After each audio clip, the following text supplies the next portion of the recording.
Good evening, folks. Jumping back into Spirit of Justice.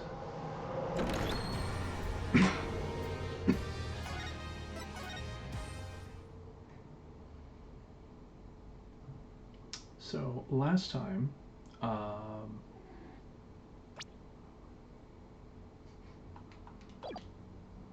we started in on the second case. We just got started, and it looks like there's going to be a magic performance.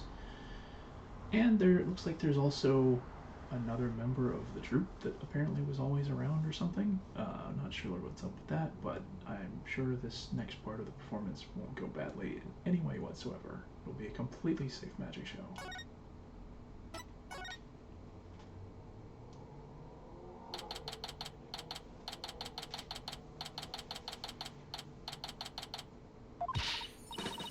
Hurry up, Apollo. It's about to start. I want to see what Trucy's next trick is. You're really wound up today, aren't you? Why don't you take your seat and try to relax? Oh, look, there's a TV reporter over there. The TV camera and everything. Oh yeah, baby. Athena, sit down. You're blocking people's view. Yeesh, I feel like I'm babysitting here. Hello everyone, I'm reporting from the beautiful Penrose Theater. The public performance of Trucy in Gramarye Land begins in just 2 short days. But today, they have very kindly agreed to give us a sneak preview. Isn't this exciting? Apollo, do you think I was on TV just now? How should I know? But if you were disgracing our entire agency, that's for sure. Hey, what the heck's that supposed to mean?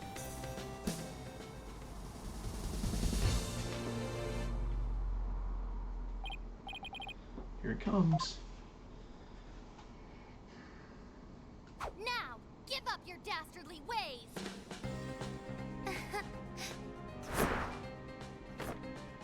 Huh? Over here.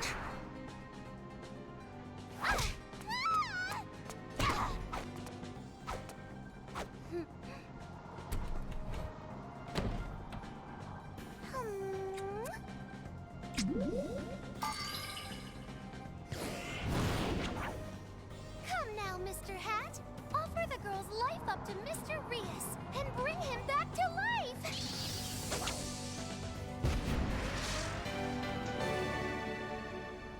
What? Just when and how did she make the switch? You won't be reviving anyone today!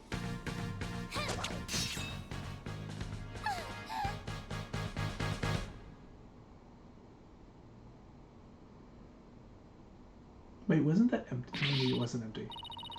It's amazing. I have no idea how she escaped that coffin. Oh wait, yeah, that was... Okay, never mind. Glad Trucy's escape trip went off without a hitch.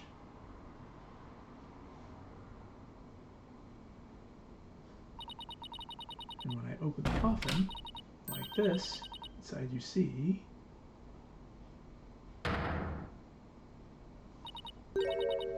Mr. Reyes?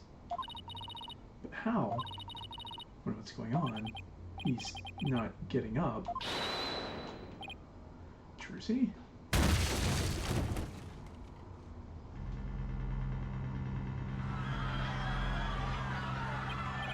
What just happened? Poor man, an accident. It's like that guy dead? Wait, that's not part of the act. Attention please, for your own safety, we ask that everyone please evacuate the building. What's going on? Is Trucy okay? Inside everyone, evacuate immediately, please. Oh, hey, stop grabbing at me. Trucy! Oh boy.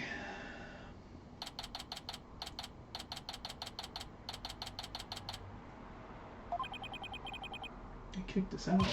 Hey, what gives? Please tell us what's going on. Poor Trucy. I hope she's okay. Hey, here comes that staff member from before. Your attention, please. We regret to inform you today's show has been cancelled. Just looking forward to the rest of it. We are very sorry, but the theater is on lockdown pending police investigation. One moment.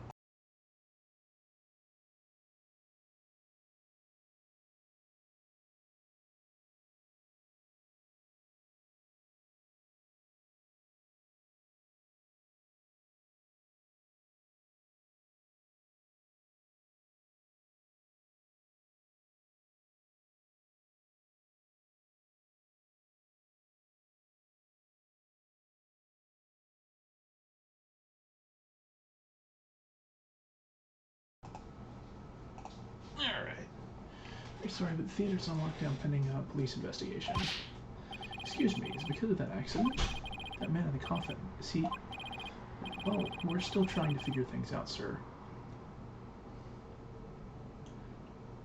Shouldn't Apollo and Drusy be allowed to stick around since they're, like, part of the same agency? I can tell you that Miss Wright is fine. She wasn't injured, so please don't worry. Thank goodness she's okay. Hey, you there. What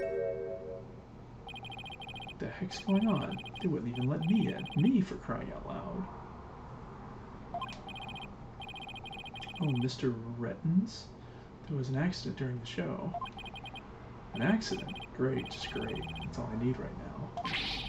Any idea how much money we're sinking into this program? And you are... Man behind the scenes, that's who. This is a fine kettle of fish, let me tell you. Spinning all this is going to be a real pain in my posterior, believe you me. Spinning? As in covering it up? Look, I gotta get inside. Seriously, can a guy catch a break around here? Well, there he goes. Why don't we go back to the office for now? I'm sure Trucy will call us once things have settled down. Yeah, I guess you're right. Any ideas? Sorry. I've got nothing. I mean, it was just one amazing trick after another. Who could figure it all out? I was asking if you have any ideas about the accident, not the show, Athena. I can't believe they had to cancel the rest of the show. I wonder if Trucy's okay. Yeah, poor thing. After all our hard work, too. Sure wish Mr. Wright was here right now. Well, I guess we'd better head back to the office. There's nothing we can do here.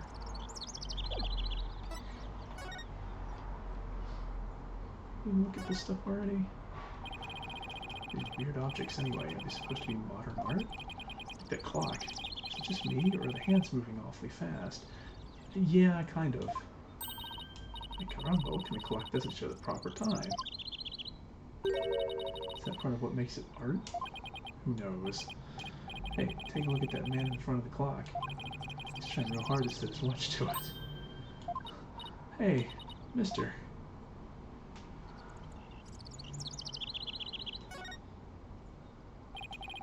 An odd building. The name Penrose Theater comes from the Penrose Triangle, an impossible object. It's called an impossible object because it only exists as an optical illusion. Optical illusion? Just like how that cube on the front of the building isn't really a cube at all. It isn't? It sure looks like a cube to me. It's just the way it's shaded. Oh. Huh. So it's actually not three-dimensional. Interesting. Dark and light parts make it look like it's jutting outward towards us, but it really isn't. Oh, what? It isn't. Come on, let's take a look at it from over there. Okay, yeah, if you look at it from a different... Yeah.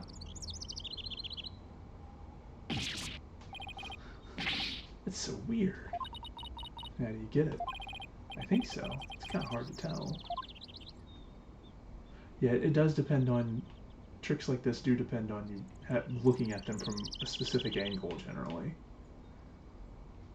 It is kind of interesting that they spent particular effort just to show that off, though. There's Trucy front and center. The show actually starts the day after tomorrow. I don't know if you've noticed, but you see that man in front of the poster? He's been standing there a long time looking at it. Yeah, I noticed. And sometimes he kind of stretches his hand out towards it a little bit. Oh, I bet he's one of Trucy's fans. He's gonna try to make off with it? Who knows? Oh, look. I guess we don't have to worry. Time the man reaches for it, the dog growls and pulls at his pant leg. Kind of begs the question, who's the master, who's the pet? Okay, that was kind of weird, but sure. Alright. And of course, my badge is shinier than yours. Of course, yours is newer than mine. Great weathered finish like this only comes with age and experience. What? I can get a finish just as good as that on my badge too, you know. Getting it dirty on purpose doesn't count, Athena. Pardon? What makes you think I'd ever do anything like that? Alright.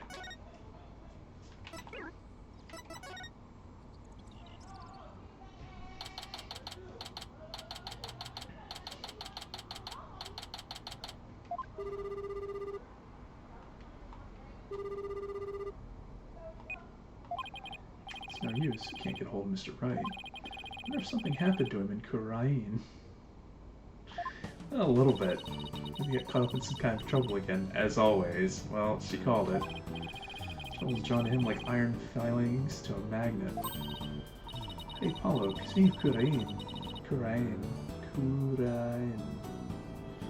They're showing something about it on TV right now. There's been some surprising news coming out of the King of Khura'in. The country recently saw defense attorney Phoenix Wright win a not guilty verdict. The first verdict of its kind in 23 years. Well, now we know what he's been up to. Isn't even supposed to be working there. What's going on? Lawyers are said to be highly disrespected in the Kingdom of Khura'in. So Mr. Wright's win was an upset victory amidst entrenched hostility. Wow, did you hear that? First time in 23 years. Yeah, but what was he doing in court there in the first place? I thought he just went for a visit. So he was in some kind of trouble, just like we thought. Next, an update on the unfortunate accident that occurred at the Penrose Theater. Hey, now they're talking about the accident at Tursi's show. The famed magician, the great Mr. Rias, was skewered with a sword and died on the spot. Oh no, so he really is dead. And now, here's the footage of that deadly moment.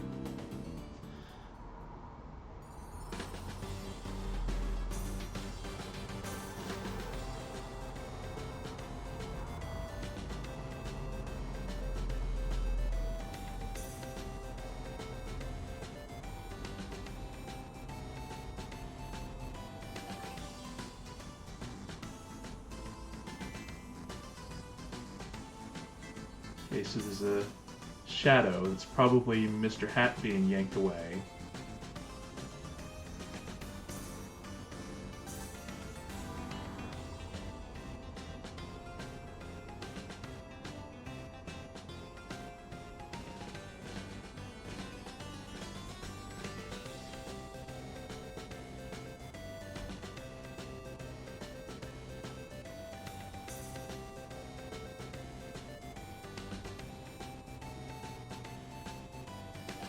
Happy, cheerful music. Happy, cheerful music.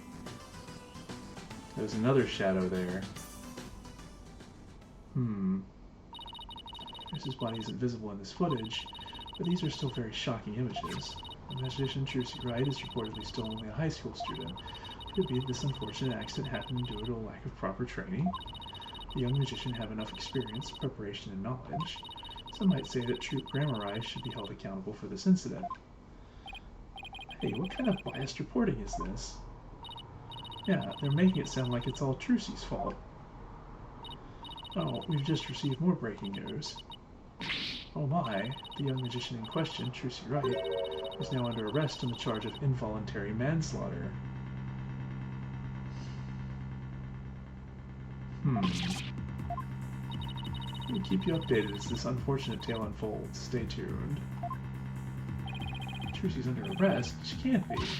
Hello, we've got to do something. Yeah, let's get down to the detention center right away. Before I forget, I think I'll jot a few things down about the case. I'll just open up the court record with RB, and flip to this bottommost tab here to make a few notes. Use it like a kind of to-do list. Okay, so they have this again. Trucy in the detention center. She read in this case the magic show. The assistant who appeared on stage.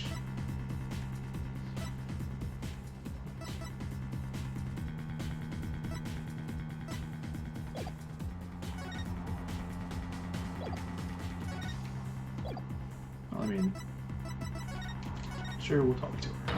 How do they cover it like that? We're putting everything on Trucy. We want to stage a huge protest. You'll see. Yikes. Athena's scary when she's mad. Okay, so what's the plan? gonna stop watching TV completely, starting today. That's your huge protest?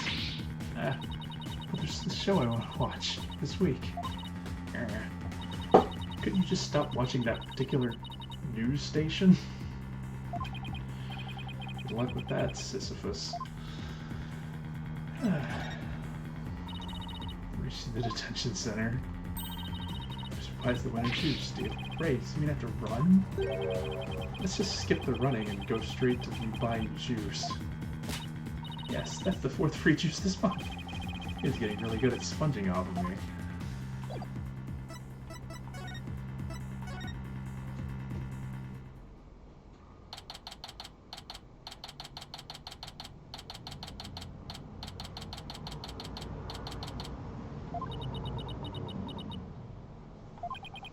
Poor Trucy, what can we even say to her?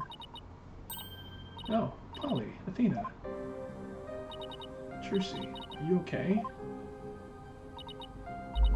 I'm fine. Don't worry about me. I saw the news about the accident on TV.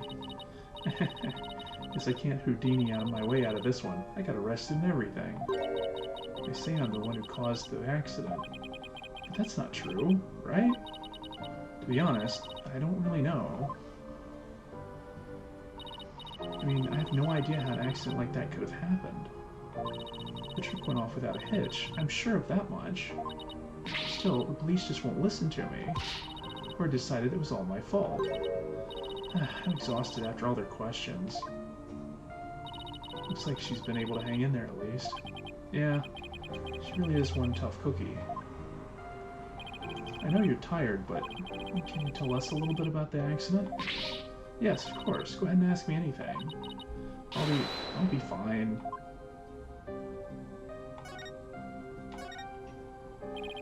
For starters, can you help us understand what happened?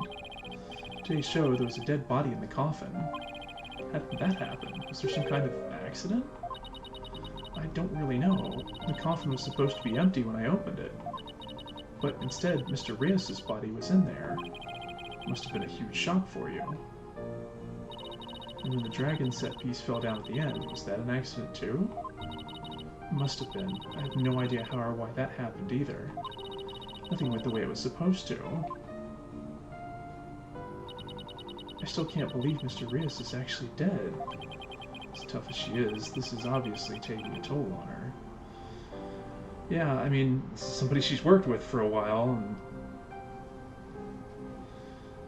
Fortunately, yeah. So... Thinking about it, like, there wasn't supposed to be anyone in there anyway. So, like, involuntary manslaughter, like, there was no expectation that there should have been anyone in there to get skewered. Like, if it was part of, like, an accident where, like, he was supposed to be in there, but he was supposed to, like, get out, and then there was supposed to be some kind of, like, part that she missed, that's one thing, but, like,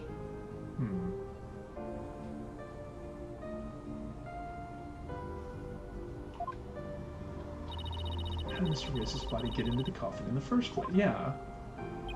Trucy, we need you to tell us the secret of the trick. You know what they say, a magician never reveals her secrets. But I guess I should make an exception this time. If you ever tell anybody, I'll make you my guinea pig for every single new magic trick from now on. Don't worry, I'm a lawyer, remember? Client confidentiality is part of the job. So let's call this trick Trucy's Great Escape. How did you get out of the coffin? Alright, so here goes. I'll reveal the trick just for you two. Prepare yourselves for an exclusive explanation by magical girl Trucy Wright. There's a secret trapdoor in the stage that leads down to the understage passage. A trapdoor? So when did you slip down into the understage passage? Remember when Mr. Hat was on stage holding a sword next to the coffin? Well, by then, I had already escaped from the coffin and was waiting understage, and while I was down there, I did several things to get ready for the next part. What technique? Okay, so what happened next? Mr. Hat was quickly raised up to the catwalk by wire. Yeah, so we saw the shadow go up. The cushion up there that acts as a shock absorber when Mr. Hat hits it. Meanwhile, I popped up back on the stage through a different trapdoor. Right, there's a smoke bomb that covers the switch.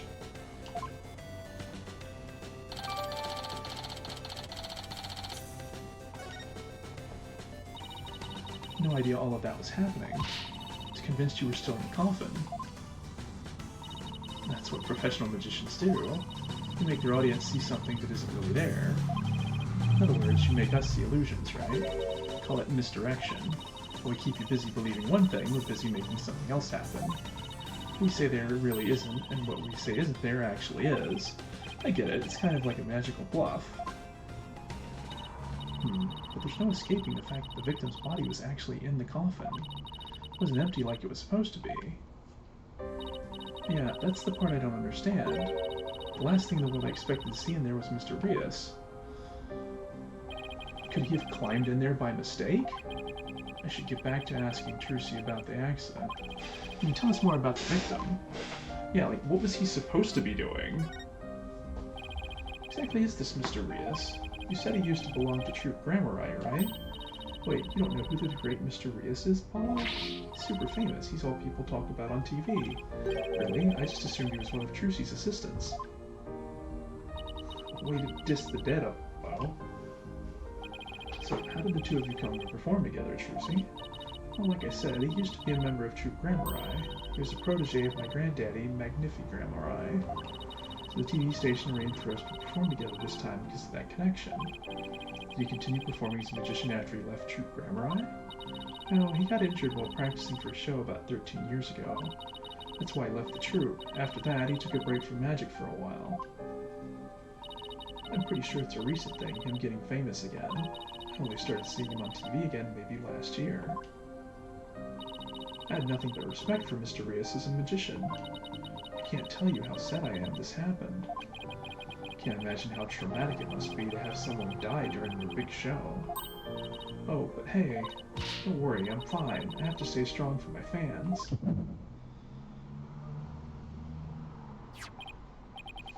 Your bracelet is reacting. People tend to unconsciously tense up when they're trying to hide something. When I pick up on the distress, the bracelet around my wrist starts to feel tight. So I guess this means that Trucy's trying to hide something from me. Well, I guess I should give my bracelet a tap with Y.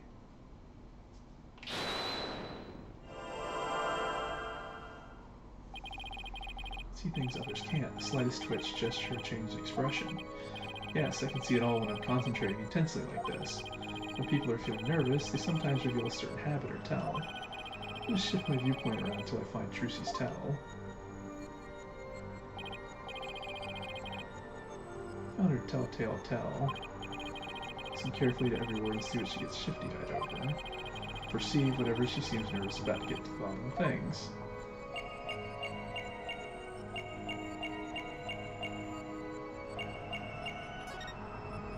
Gotcha! Come on, Trucy. You should know by now that you can't hide anything from me.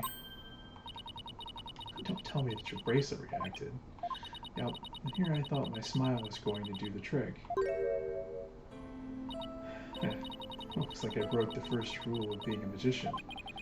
A true entertainer always keeps a smile on their face, right? I remember hearing you say that before. That's right. It's a Gramarye motto that my daddy used to say before he passed away. Never forget it. It's one of the few precious memories I have of him. But you can't keep everything inside, Trucy. You'll burst. Why don't you tell me what's bothering you? I can't. If I did, you wouldn't believe me in me anymore. That's not true. As an entertainer, you believe in always keeping a smile on your face.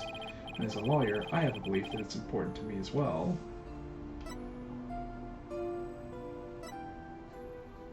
Present the stage diagram. Take that! Your attorney's badge. It's one of those badges that I would always believe in my client to the bitter end. It's the cornerstone of being a good lawyer. Mr. Wright taught me as much. So no matter what you tell me, I'm going to keep on believing in you, Trucy. All I ask is for you to have a little faith in me, too. Alright. Thanks, Polly.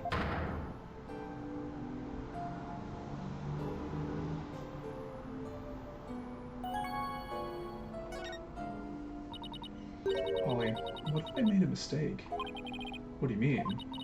What if it really was me who stabbed Mr. Rias? What makes you say that? Well, in my escape trick, I used both a real sword and a rubber sword. I switched the real sword for the rubber sword just before I stabbed it into the coffin.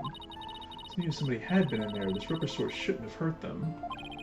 Mr. Rias was found dead in the coffin. I know, it just doesn't make any sense. I know I swapped the swords. You're absolutely sure? Positive. I practiced that trick hundreds of times with no mistakes. You're very clearly swapping the swords this time, too. Could I have made a mistake this time?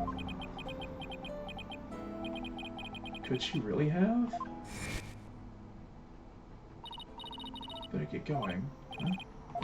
Practice my act, of course. The show's only a few days away. Really pushing yourself. Didn't you practice until late last night, too? Because everything's gotta be just right.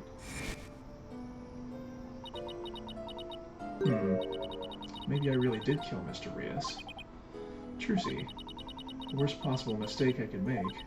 Such a horrific accident right in the middle of my show.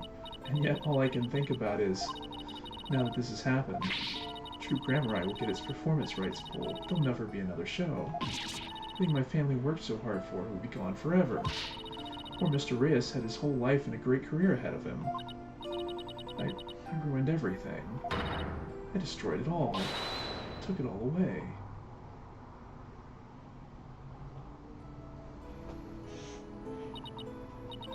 Polly, I'm ready to pay for what I did. Trucy, I don't think you did anything wrong. Yeah, I mean...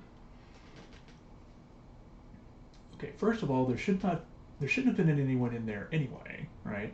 And we don't know that the stabbing is what killed him, even if he was in there. Because, I mean, we don't know for certain that, like... I'll have to investigate to see if the stab wound matches up with, like, in his side or something. Also, yeah, it would have been placed really specifically for a stab wound to kill someone, like, instantly. I mean, he shouldn't have been in there. It's also possible that, like, if the swords are similarly weighted, that, like, someone set her up by switching the swords and then also stuffing the body in there. There's so many things here that are, like, kind of outside of her control that it feels weird to be like, oh yeah, this is Trucy's fault, but I gotta set it up for the case, I guess. You don't. I've had one question going through my mind this whole time. Was this accident really your fault? What do you mean? I don't have any proof or anything. It's just, I don't think you'd ever make a mistake like that. Apollo, I saw how hard you worked on your tricks staying up late every night to practice. And I know you. You always get everything picture perfect. Nobody's perfect all of the time. Still, I think something else caused Mr. Rias' death, not any mistake of yours. After all, you're sure you swapped the swords, right? Yes, I remember doing it. But I just know it wasn't your fault, Trucy. But how can you say that? We don't have any proof it wasn't me. I mean, I know you're a great lawyer, Polly, but I believe in you, Trucy. I believe in your skill as a professional magician. So I'm going to prove your innocence. Don't worry, you're going to be fine.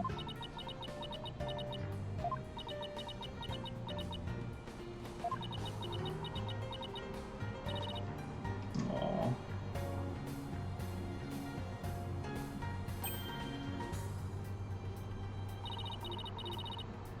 Thank you, Apollo. Thank you for believing in me. I'm gonna believe in you too. Poor thing. Good. So sorry. I need a tissue. I've never seen Trucy cry like this before. She always seems so strong. And maybe sometimes she's just putting on a brave face. Yeah, and when you're locked up in detention, it's kind of hard to get a moment to yourself. She's still just a kid after all.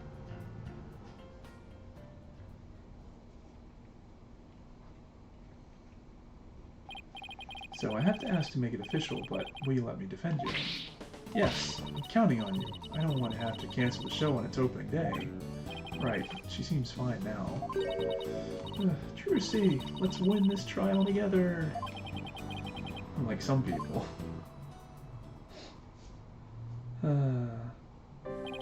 Well, we better get right to investigating. Come on, Athena. Wipe that nose and let's go. Excuse you, do you see any snot on my face, Apollo? Yeesh, talk about an emotional roller coaster. We need to investigate the stage at the Penrose Theater where the body was found. Yeah, I hope no one will try to stop us. If you're going to the Penrose Theater, can I ask you a favor? Of course. What is it? I left a very special notebook behind in my dressing room. Sure, we can pick it up for you. The notebook is really, really important to me. I don't know what I'd do if anybody read it. Wow, I wonder what's in it. The notebook is in my blue handbag on the table. It's big and black, you can't miss it. Thanks in advance. With that, I've got to go. It seems they've got more questions for me. Alright, see you later, Trucy. So, should we investigate the stage first, or go get the notebook? I mean... I kind of feel like we should go get the notebook immediately, because this is the kind of thing where if you don't get it, it disappears on you.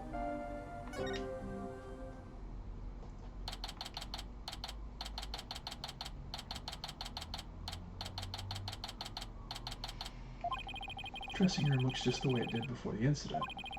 All these items look kind of lonely without their owners. I have to find Trucy's notebook for her. Let's see, she said it would be in her blue handbag on the table, right? Let's see what else we can check out while we're here. Well, first things first. There's that handbag Trucy was talking about. I feel a little funny about digging around in a girl's purse. I guess it's okay to open it. After all, she did ask us to. But not you, Apollo. Let me do it. Let's see. Huh? No, not this. What's this? Oh, wow, she had... Oh, Trucy, you have... What is it? I want to see, too. That's funny. She said it's a black notebook, right? There's nothing like that in here. Trucy was wrong about where she left it. Let's keep looking around for it. I've got a bad feeling about that. What's this? A script of the show. It says Bunny, so it must belong to that bunny assistant we saw in the show.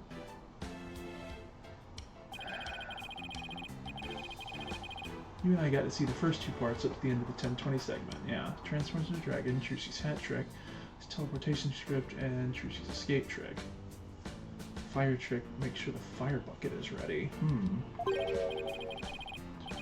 didn't get to see that part. Yeah, because they canceled the show after the accident. Yeah, there's a note about the fire trick. Fire bucket.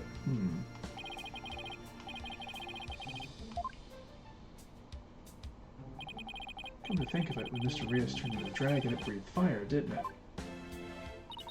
Coin tricks and fire tricks were Mr. Rios' specialties. Maybe they had some big finale planned.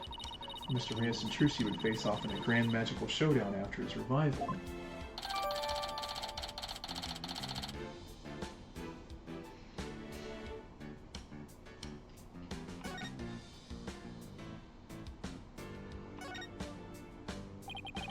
All these costumes, I bet they're all Trucy's.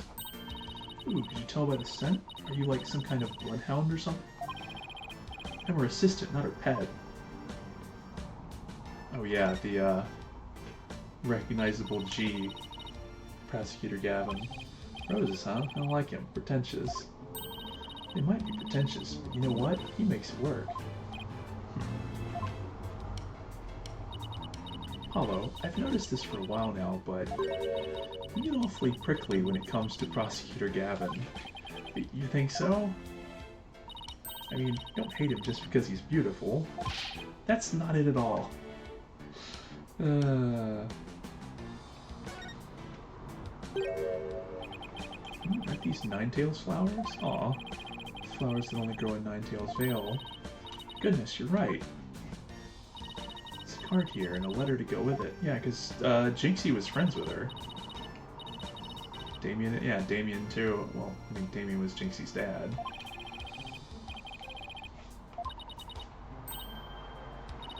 There's a message for you in here too. Please tell Mr. Demon Lawyer I said thank you for everything. Then I overcame my fears, and now I'm not afraid of yokai anymore. And guess what? I've even become friends with yokai like Itan Woman and Kanaki Chichi. No matter what happens, I guess she'll never grow out of her demon obsession.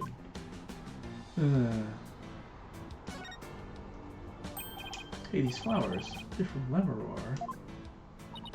Lemuror. I heard that name before. She's a famous singer. Call her the Siren of the Ballad, and she's pretty popular. Why would a famous singer be sending Trucy flowers? Well, about that...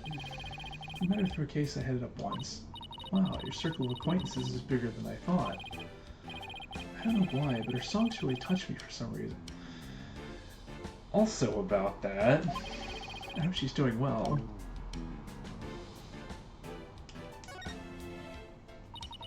Get all this stuff. I bet it belongs to that bunny assistant we saw in the show. Wow, that's a lot of stuff. Does she really need all of that? I mean, I don't think I've ever seen so much makeup. When it comes to sheer number of items, your desk back at the office isn't any better. Just thanks to the natural accumulation of 2 years of work, and they're all necessary. Really? Instant noodles and crackers? Of course. I need those for when I have to stay at the office all night prepping a case. And the comic books too. Oh, well, of course I need those too. Manga these days are super realistic and informative. I need them for research. Oh, Apollo. I see. So you need to research street fighting and the funnies, do you?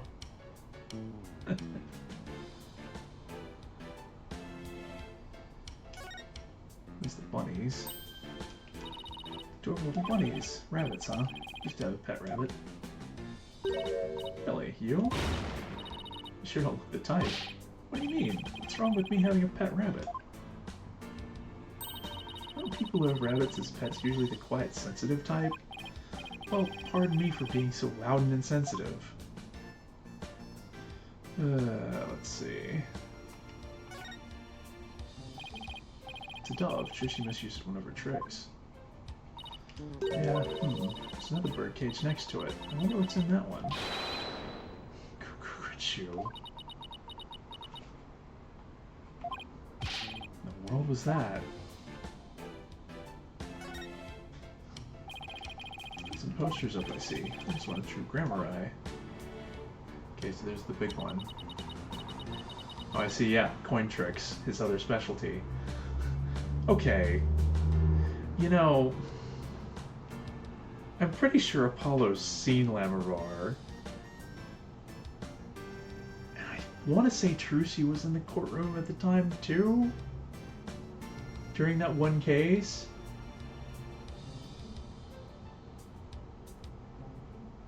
They had to have been like, hey, this looks kind of like this other person. A bunch of folks dressed in outfits a bit too gaudy for their age, if you ask me. Isn't that pretty much how all the best magicians dress? Is True Grammar really such a big deal back in the day? I guess so. Everybody in the country knew them back then. They had great tricks. Making a building disappear or escaping a safe drop from a helicopter. Oh, I was in Europe at the time, so I had no idea.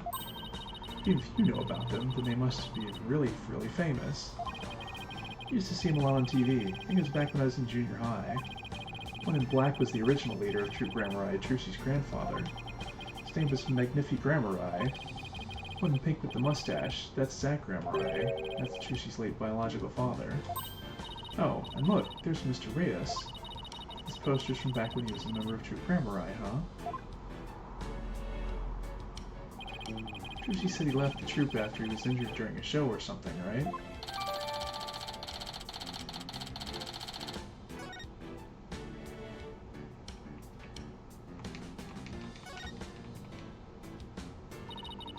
Let's take a look through Mr. Reyes' things, too. Hey, is that a notebook sticking out from behind his briefcase? You're right, it's practically screaming, over here, look at me. Do you think it could be... Oh wow, Athena!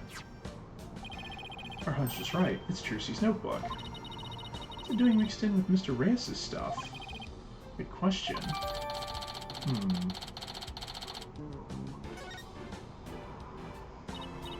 It's locked. I guess that means we can't read it. I wonder what kinds of secrets are in there to make her want to lock it.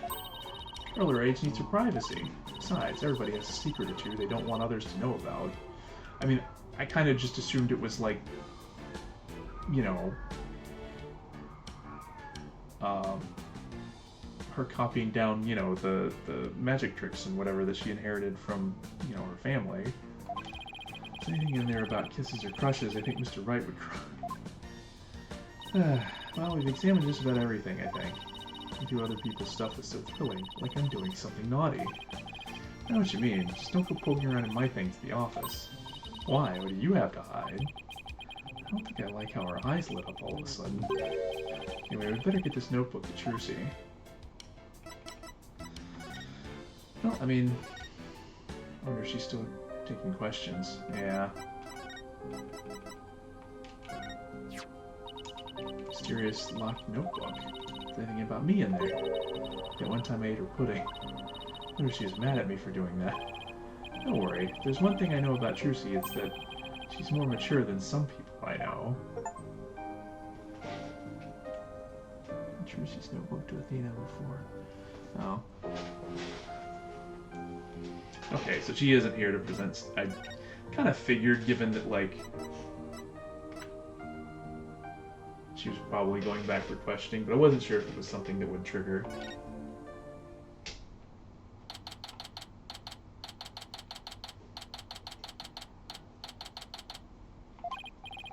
Okay, let's get down to business. Hey, what do you think you're doing?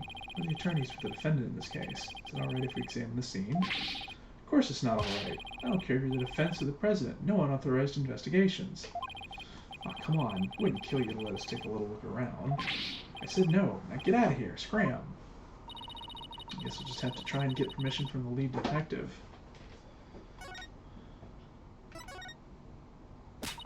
You have to investigate the Penrose Theater from top to bottom. Talk to every single person involved as well. Wow, you're really fired up. Of course, Trucy's entire future depends on this. The agency's entire financial future, too.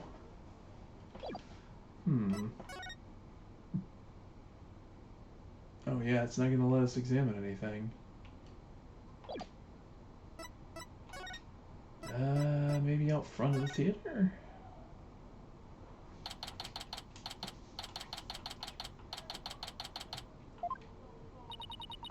The person you are trying to call is not available. After the tone, please record. I've tried calling Mr. Wright 100 times, but he never picks up. We left him some voicemails. He'll probably call once he gets them. He's going to flip out when he hears what happened to Trucy.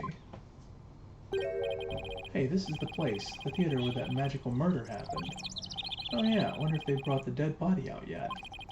Here they already arrested the murderer. They say it's a young girl. Yeah, a high school student. Can you believe it? Kids these days. What's with all the curious bystanders? They sure are kicking up a fuss. How dare they call Trucy a murderer? Got some nerve. Can't let people think that about her. We have to defend her. Apollo, is that you?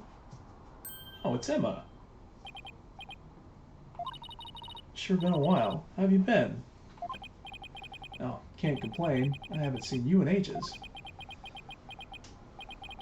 Emma's not usually in the best of moods, so I never quite know what to do or say around her. Well, we have some business to take care of, so I guess we better get going. Hey, wait a minute. What? Was it something I said? You're darn right it's something you said. What's with you brushing me off like that? Got heaps to catch up on. For all we've been through. You're not still mad at me about something, are you? Sorry, I didn't mean to upset you. Who's this, Apollo? A distant cousin or something? No, Emma's a detective I've had the pleasure of working with before. Hello, I'm Emma Skye, forensic investigator. What? So you're finally a full-fledged forensic investigator? Yeah, I finally achieved my lifelong dream. Look, I even had an official forensic investigator armband and everything. That's great, Emma. I bet the exam was really hard, huh? Oh, it was a cinch. Really? Because I thought you said something about failing it over it. Well, never mind that. The important thing is, I'm not a plain old detective anymore. So no more boring old investigations for me. So happy I could hug the whole world. Coming for you, that's really something. Criminals beware. Fingerprinting, luminol testing, DNA analysis, and the sky is raring to go, so bring it on. Oh, I guess it's goodbye grumpy clouds, hello fanatical sun. She's very cheerful, isn't she? Is it because of the weather or something? Sure wasn't like this before. She was pretty frustrated back when she was assigned to the Criminal Affairs Department. She was always munching on chocolate snackoos to relieve her stress. Snackoos and stress are a thing of the past. I've said goodbye to both of them. May you never have to see either again. By the way, are you two here because of the murder? Murder? Don't you mean the accident? Oh, then I guess you haven't heard. The case is being treated as a straight-up homicide now. What? Just so you know, I heard that the prosecution is going to argue tomorrow that Trucy outright murdered Mr. Reyes. That's... what? Are you kidding? They're treating it as a murder? Emma, please tell us everything you know. Of course, anything to help Trucy. Why is the case being treated as a homicide now and not involuntary manslaughter? Well, apparently, there's something that proves it was a straight-up homicide. Well, that's vague. Do you know any of the details? No, I'm afraid that's all I was told. Really? How come? Well, because the lead prosecutor is kind of a hard guy to read. I wonder who it's going to be this time. Because, I mean, it's clearly not Gavin, or she would have just been like, yeah, it's Gavin. Maybe it's just a culture gap thing. Anyway, he's not one to really share his thoughts. Or is it going to be Blackwell again? Kind of a hard guy to read. Maybe it's a culture gap thing. Maybe. Being a samurai again. Wait, what do you mean by culture gap? I mean that he's a foreigner, so his way of going about things is different. So who exactly am I up against tomorrow? Huh. Chief Prosecutor Edgeworth has been reorganizing the prosecutor's office lately. As part of that effort, he's gotten rid of a lot of corrupt prosecutors. So the prosecutor's office is looking pretty empty these days. And that's how a foreign prosecutor got assigned to this case? That's part of it, yes. We were short on prosecutors, and this guy just happened to be visiting. What's the purpose of his... So we've got a mirror of... well, I wonder if he's... Well, I guess that... Is he from the Kingdom of Khura'in? Well, some insurgents from the Kingdom of Khura'in are thought to be hiding out here. What a weird mirroring.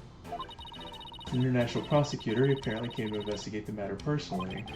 He's from the Kingdom of Khura'in. That's right, he's also a Khura'inist monk. A monk? So how did he get assigned to this particular case, anyway? He's very devoted to furthering his studies as a prosecutor. He wanted to learn how crime scenes are investigated here, so he just showed up. He was just curious, huh? He looked the entire crime scene over quite earnestly, and just as everyone else was ready to call it a case of involuntary manslaughter, this is most certainly a murder, the cruel act of an impure soul. That's what he said, just like that. Then he volunteered himself as the prosecutor for this case. With the shortage of prosecutors right now, the prosecutor's office was glad to have him. So Trucy was arrested for murder all because of this guy, huh? I have to say, he's definitely not your typical prosecutor. He says court is where a victim receives their last rites. Where the truth is revealed, the criminal is judged, and the victim's soul sees salvation. Receiving last rites in court allows the victim to finally rest in peace, or so he claims. Well, I mean, to be honest, as we've seen, the justice system over there is slightly problematic. It's certainly a unique way of looking at it. His name is Nayuta Sadmati. Nayuta Sadmati. That's right. What, do you know him or something? Oh, I guess you could say I've heard of him? Yeah, well, he is pretty famous. Really? Yes, they say he travels the world solving difficult case after difficult case. Where there's a hard case to crack, he's called in to prosecute it. Okay.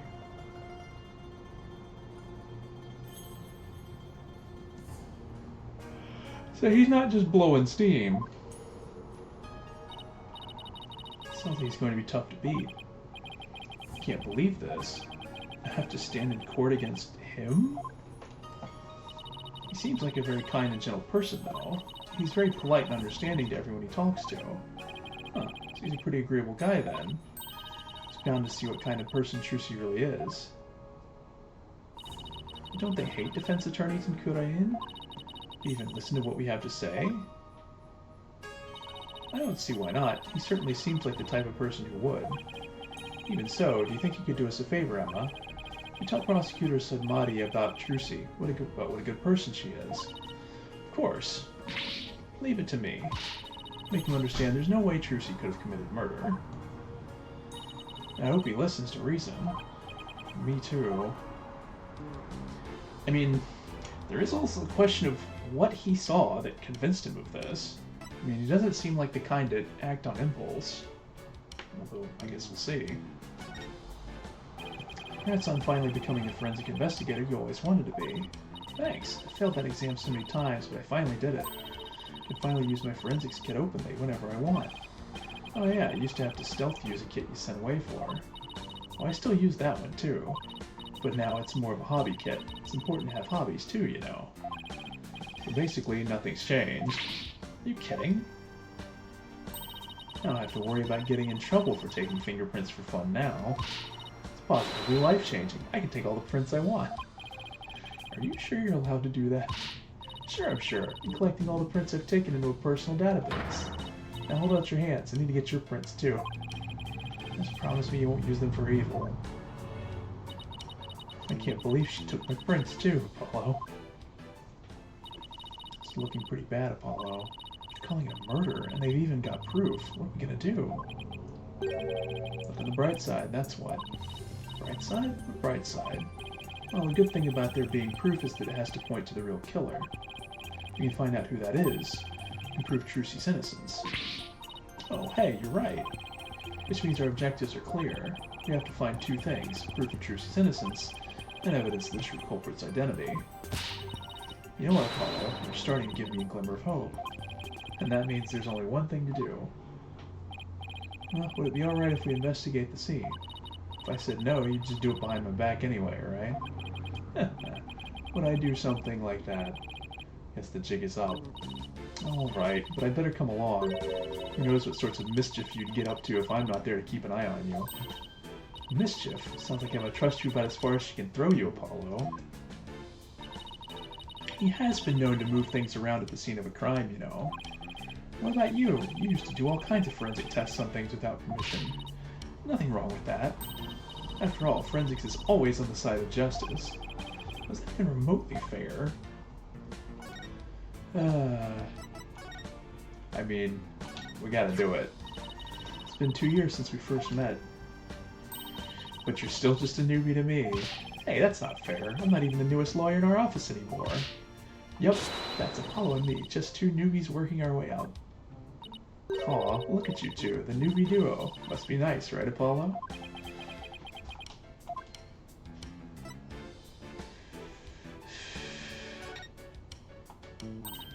Oh, are you asking me to test that? Hey, why are you putting it away? I just can't let her cover this in chemical reagents. Alright, I don't know if any of this would be that useful, but... Although this might bring up, considering they have some history. It's weird, but I keep running into the name True Grammari over the years. Maybe it's fate. Have you ever considered joining them? You could use your expertise in forensics to do scientific magic. You're not thinking of stuff like picking the right card using fingerprint powder, are you? You can hardly call that magic, Athena. Yeah, I guess not. Looks like we hit the nail right on the head.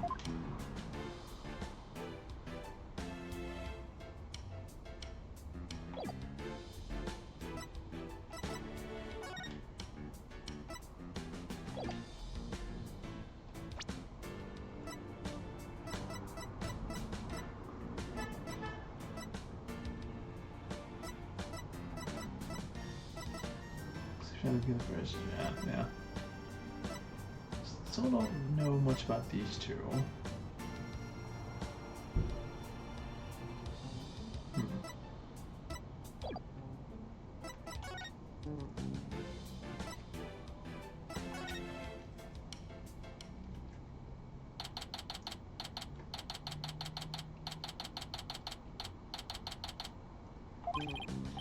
Alright, let's get down to investigating, shall we? Just make sure you don't move anything or I'll get in big trouble. Fine, I promise. To only move the things I have to. I have my own investigation to conduct, but let me know if you need anything. Oh, it's cool. She's just, like, there investigating. What are we waiting for? Let's dive right in. You do remember how to do this, right? If you don't, I can give you a quick rundown. Sure. I guess I could use a refresher course. Take a seat, Mr. Justice. Professor Sykes here's gonna learn you a thing or two. Oh, brother, what did I get myself into? Where would I go about examining a crime scene? Let's see, I just place the cursor over what I want to examine and press A. I suppose that's acceptable. What else do you know about examining? If I recall correctly, we can also take a closer look at certain notable areas or objects, yeah? You know how to change... Okay, so they're gonna do that where you can, like, flip around and look at it from different angles.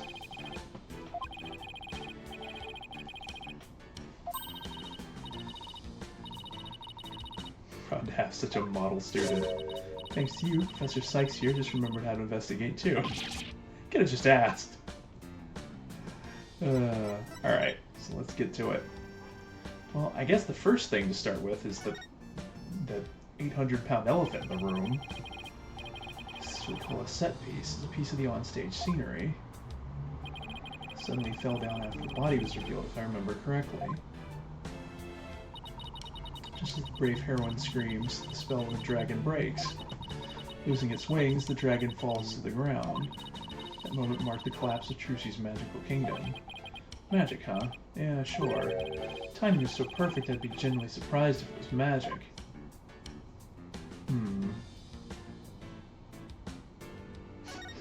Examine Emma. Ask you a question. Shh, it's the best part. She wouldn't even look this way. Ooh, great prince. Another set from my collection. She, certainly seems to enjoy her work, doesn't she? Okay, that's pretty funny. Huh. Here's another one with a sword through it. Interesting. Seen something like this before. It's like that game where you stick swords into a barrel until a little man inside pops up. Huh, doesn't sound like any game I've ever heard of. Really? It's pretty famous in Europe. Did you have anything to play with as a kid? Oh, you know us simple Americans, we're happy with just a hoop and a stick. Huh. I thought maybe that might be like, oh, he was actually killed in this thing, but I guess not. There's another one that's... He's in the office too, yeah. Or Magic probably uses a shelving unit. I'd kinda like to see Trucy perform this trick sometime. Well, we both know you'd be the one in the box if she ever did. I feel bad for the prop, but you can stay a shelving unit in that case. Oh hey, this is a curtain. I wonder what's behind it. The backstage area. There's magic equipment and stuff like that back there. I'll open it a crack and check it out later.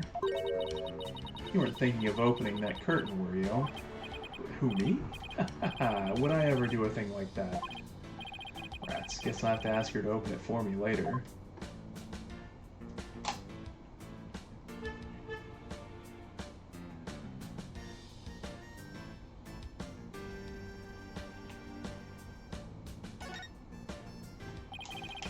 Video camera's pointed right at the stage. I wonder what it recorded. I want to take a peek, but Emma would. Wow, this residue data is so fascinating. I like that she's still got the button from her previous uniform. It used to be on your uniform, is now like a version of it on her, I guess it's like a smartphone or something? Or an analysis tool. She's so fixated on that bloodstain data, her eyes are getting bloodshot. Quick, Apollo. While Emma's off in forensics fantasy land, let's see what's recorded on the camera. I would think it's probably going to be the thing we saw earlier. Yeah.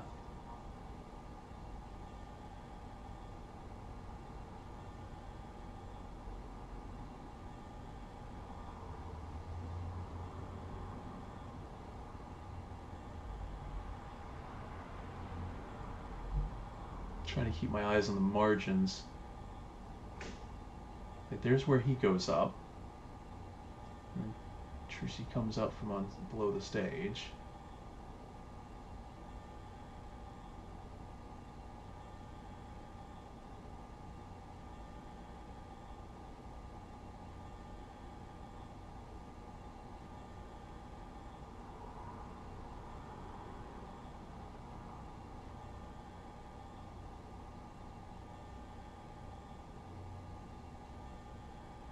It is weird that she's supposed to stab a sword into it when supposedly there's nothing in there.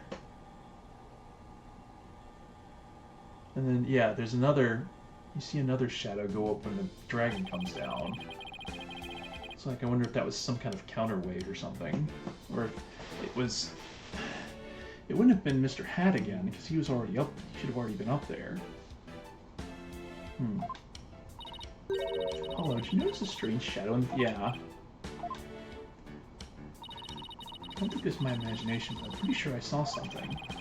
I saw a couple of them, but I mean, one of them I'm pretty sure was Mr. Hat, but the other one also looked kind of like Mr. Hat. I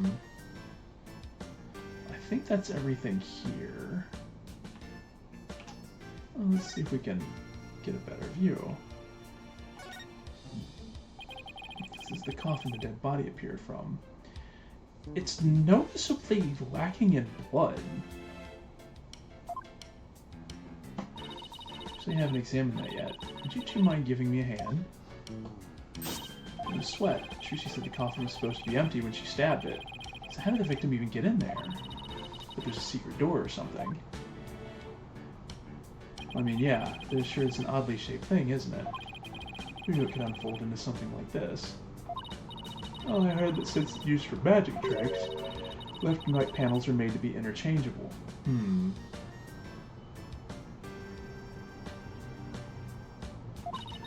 How that helps with magic tricks, though, I have no idea. They make use of it in some way we can't even imagine. White outline, this is where the body was. Yeah, like... Exactly did it look like just after the incident occurred, I wonder. Well, I have a photo of the crime scene. Here you go.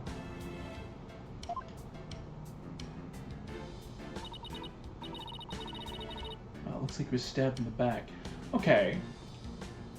So, either he had to have been stabbed in a completely different place.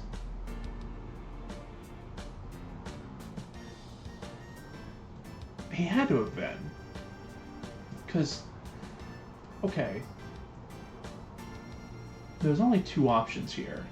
Either his back was turned inside the coffin to face where Trucy was going to stab the sword, which there's no way he would intentionally put himself there even if he was climbing into the coffin. So if she was up on stage doing this and somebody like put him in there and if he's still alive, then like somebody would have drugged him and placed him specifically there to be stabbed, and then potentially switch the swords out. Like, where they put the rubber, they gave her the rubber sword first instead of the real one, and then switched out for the fake sword. Or switched out the rubber sword for the real sword instead of the real sword for the rubber sword. Which I guess only really works if they're approximately the same weight. Which I guess is possible. But that means somebody else definitely set him up for murder, because there's no way she would have, like, known to, like... Like, there's no way she could have, well... I mean, I guess the argument is that she knocked him out and placed him in the coffin when he got out of it, and then stabbed him. So I guess that's possible.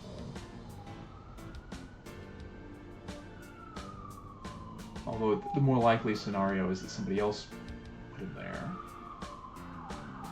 But even then, that couldn't have been it, because if that's when...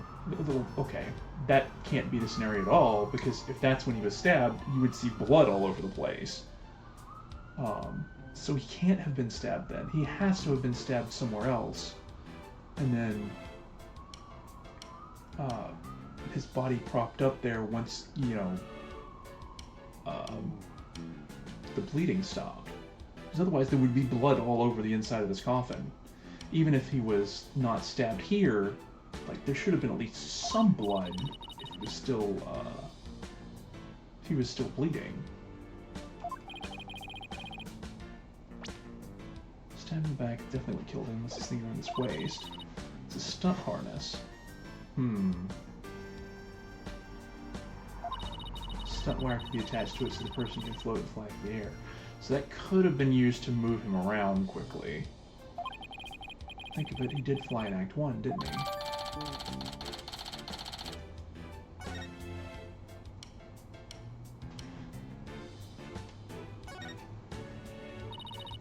Oh look, there's a secret door in the back panel of the coffin. Mr. Reyes could have entered the coffin through there. If he could have done it without Trucy noticing, then maybe. It's like two magicians trying to out-magic one another right under each other's noses.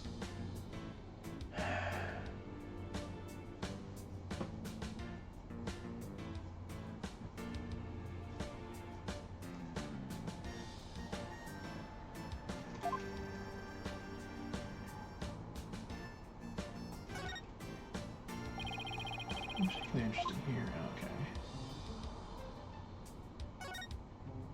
Okay. Wait a minute. It looks like the bottom of the coffin opens too. Secret door. Let's try opening it. Yeah. I don't look at that. It seems to lead to someplace under the stage. That's right. It goes to the understage passage. It's pitch black down there. Hold on. I think I see something glowing faintly. It's hard to make anything out from up here. If you try to go down there, the magicians will get mad at you. Apparently there are things down there that will give away the secrets behind their tricks. Well, that sucks. It's all right there and we can't even check it out? We're definitely going to have to examine that understage passage at some point, though. We can't see what's down there. Your escape tricked off, huh? She went through this hole and down into the understage passage. Looking at it like this, the trick seems so simple. Remember Trucy saying once that making a simple trick seem mysterious and magical is the hallmark of a great magician. Kind of like how pulling off the most amazing bluffs is the hallmark of a great lawyer, huh? I'm not sure about that one, but okay. Let's see, anything else? I know this is about where she's supposed to come up, I think, right? But I think we have to examine this stuff separately, maybe. Alright. There's a sword here. Oh. Must be the murder weapon. I mean... She said she was sure she switched it out with the rubber sword. Fortunately, this one certainly doesn't look like it's made of rubber. Hey, Emma. Are there any fingerprints on the sword? Let's see, according to my data, no prints were found. That could be because the culprit wiped them off. Well, Trucy's probably also wearing gloves in the act. Yeah, so she wouldn't have left prints on it either way.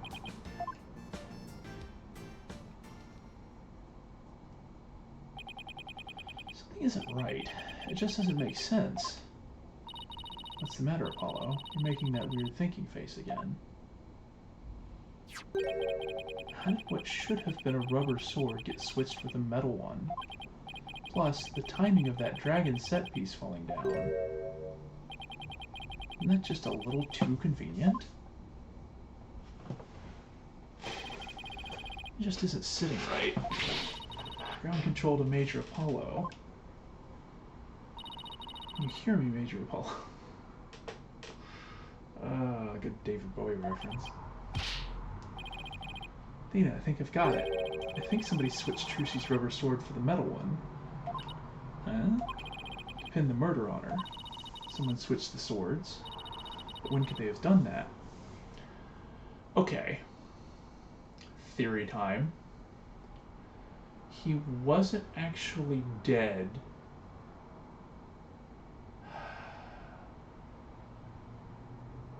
I don't remember if we actually saw blood on him. he might not have actually been dead in the coffin. He might have been drugged and just knocked out, placed in the coffin, and then, because I don't know if he had, there was any, I can't remember from the angles if there was blood on the sword when she pulled it out.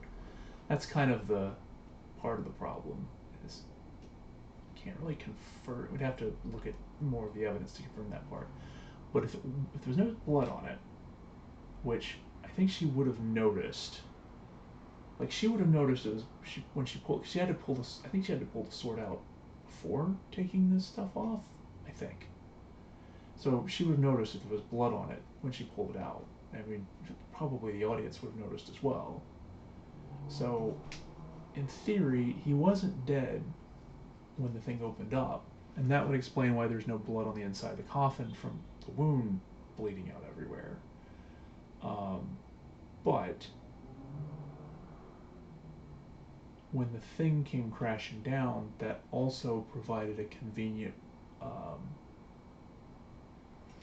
made it convenient so that nobody could see what was happening. And if there was a metal sword right there, it'd be super easy to, and he's already lying on his back, drugged out, it'd be super easy to just run up, stab him, put the sword back, although there was a lot more blood on that sword than just like they had to have gone through him pretty hard for there to be that much blood on it. Like, there should have just been blood on the tip, not like 2 or 3 feet of sword. Like, that seems more like it went through.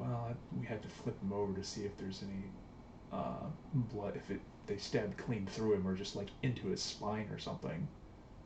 Which I don't know that would have killed him right away. I guess it depends on where they got him.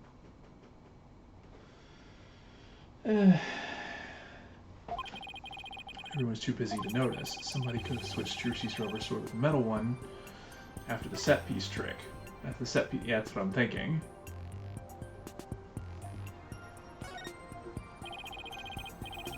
Everybody in the audience was kicked out of the theater. And so in chaos, somebody could have carried out a cover-up operation. Even one of the stagehands or show personnel could have done it before the police arrived. So what you're saying is, somebody's actively trying to frame Trucy for the crime. Yes, some disgusting individual is trying to get away with murder. Someone related to the show. There's definitely a very high chance of that. Now, if we could just figure out who it is. I mean, Bonnie is definitely a suspect because I think she might have still been back there when the set piece came crashing down. So if she didn't do it, I mean, she either had to have scrambled for cover, or she would have been back there when it happened. So what else to do on the stage? Did you find any fingerprints on the coffin? Actually, I haven't checked yet. I was going to do that at the end. I'd like to save the best for last. We aren't exactly talking about dessert here. Oh, we are. Would you like to partake in my delicious dessert? I don't mind sharing. Yes, please. There's always room for dessert, right? Alright, I guess I'll join you two. Could you show us how you check for prints, Emma? Sure, let's start with the basics. As you know, fingerprints are an excellent way of identifying someone. It's because no two people have the same set of fingerprints, not even twins. If we find any prints in the coffin, they might lead us to the killer. The culprit was dumb enough to leave prints behind, sure. Let's go ahead and dust for prints now. Let's see. Looks like a promising spot. Try dusting this area for fingerprint powder. Cursor around and keep pressing it until it's thoroughly covered in powder. When you're done, blow with Y to get rid of the excess powder. Powder in this bottle is all we have to work with. If you run out, try blowing on the area. The excess powder will be returned to the bottle. Convenient. Alright, I think I'm ready to give it a try.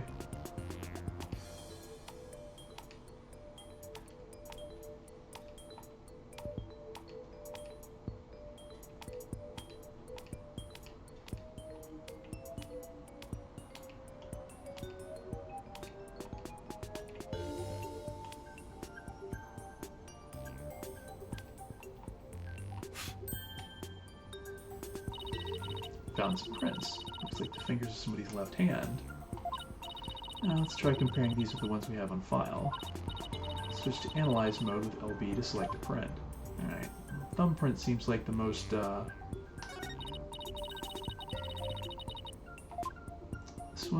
this one, or maybe this one seem like the most promising. We'll try this one.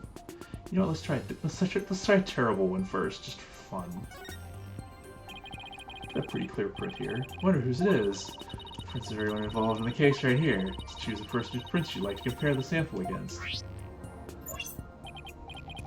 The last person who was in the coffin was... Okay, so... I guess you don't have to... I guess you can't screw this one up. But I mean, it's pretty clear this one's a match.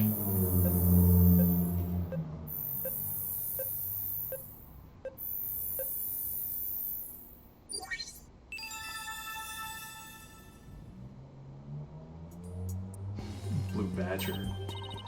The prints belong to the deceased Mr. Reyes. Why would his prints be here? Found prints here. Maybe we can find them elsewhere on the coffin too. Guess I'll try dusting for more prints.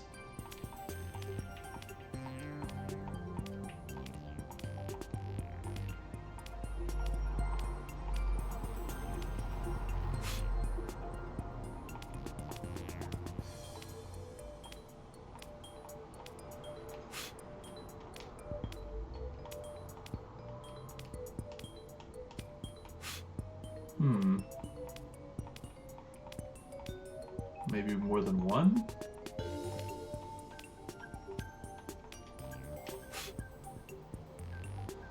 Huh. Something weird is showing up around the edges.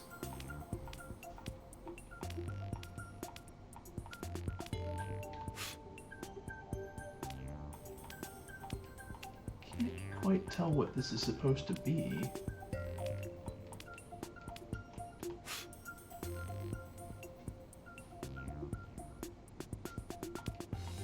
Unless it's just like smudges and it's not meant to be like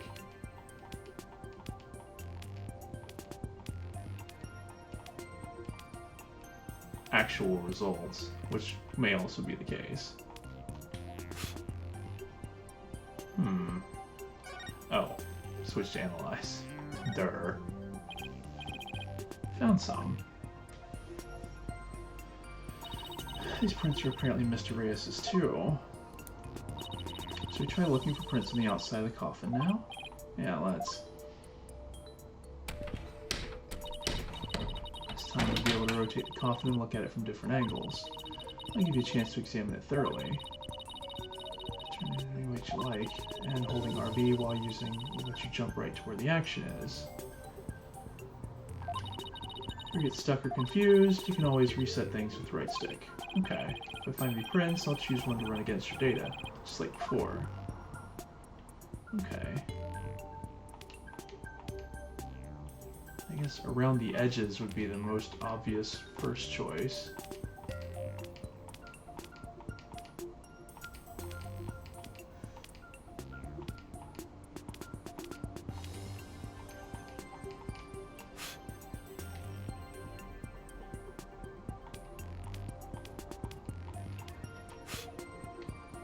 Okay.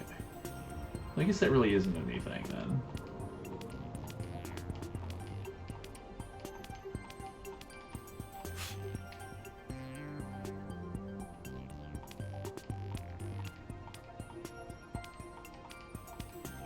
I guess given that they give you a ton more, you know, previously you would just be like, oh, let me look at this one, it's gotta be in this one specific section. Or they would use luminol testing to be like,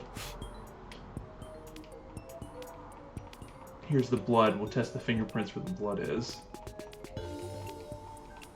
So they give you a big area to cover now. I guess they're gonna simplify things a little bit. Okay, I don't know that there's anything.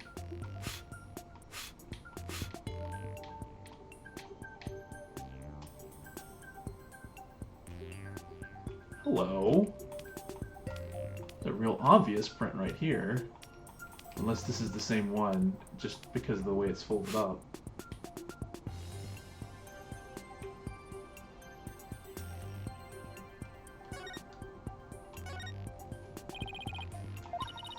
Prints from the base of the palm. Prints from the finger. Oh.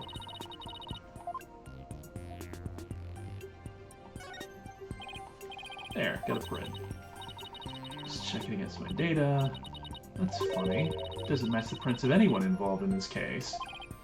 Really? None of them? How can that be? Now then, I wonder if I can find any more prints. Well, that's already very strange. So that was on the top. Oops.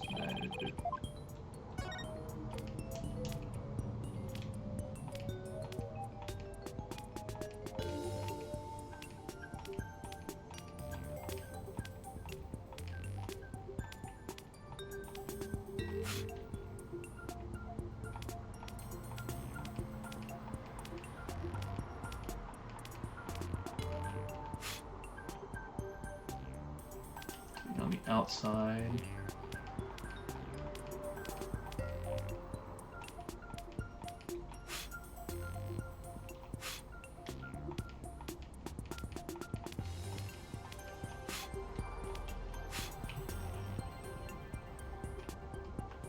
Maybe on the case.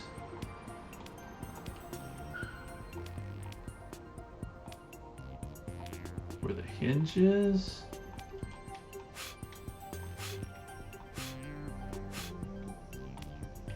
Or just on the door itself to push on it.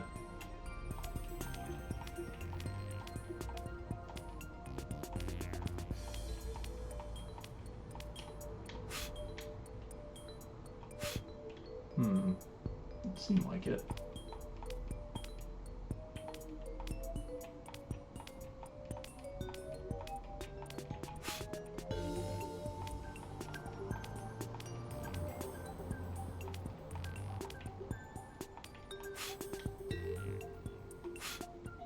I see, I have to blow in the specific places where the stuff is.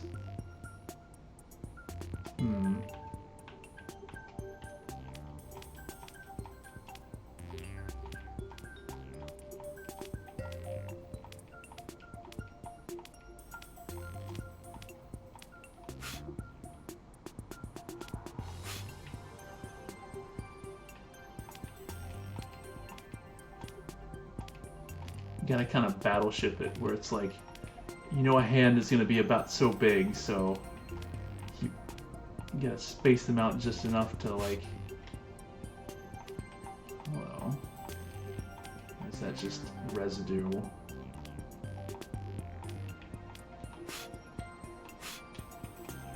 Maybe on the bottom?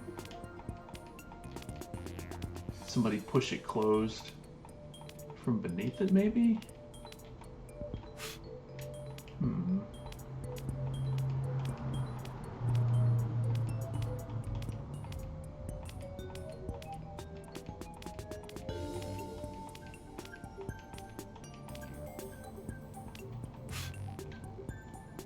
Okay, doesn't look like there's anything on the bottom.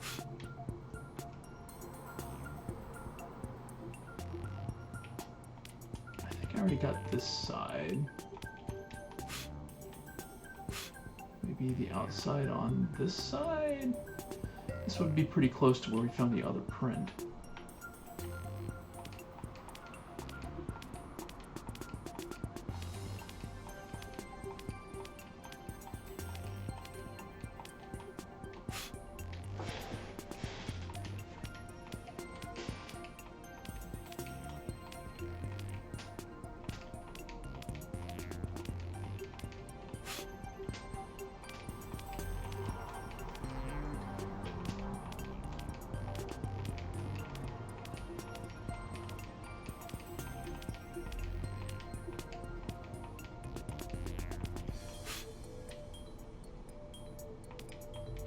I mean, I'm hoping we get a whole handprint. It's not just supposed to be like one tiny finger or something.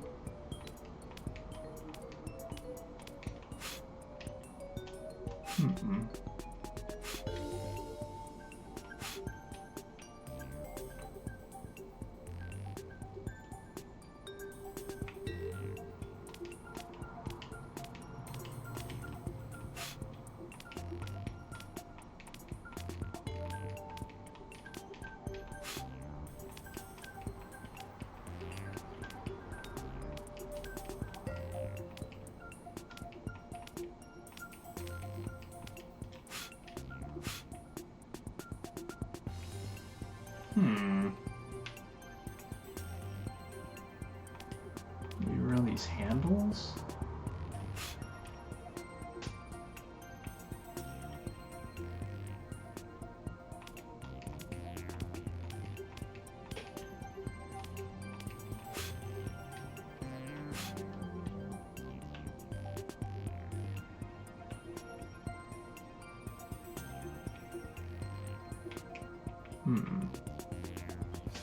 Flat print there. Wait a minute.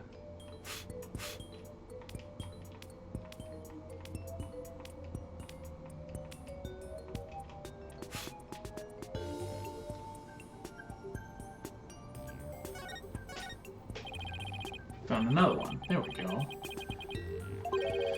Might have been made when someone put this lid on the coffin. Let's see now. There was one part during the oh, right. So this is probably Bonnie's? Sure she got into the coffin. Therefore this print should belong to...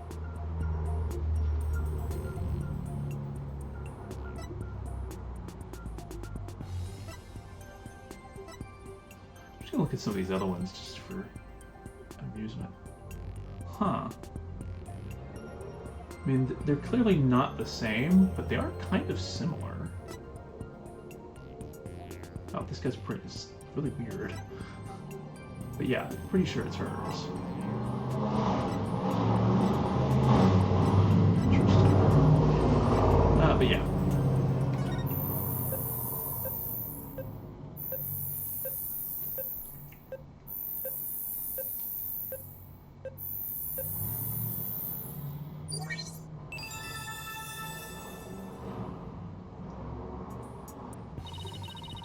Belongs to that bunny girl.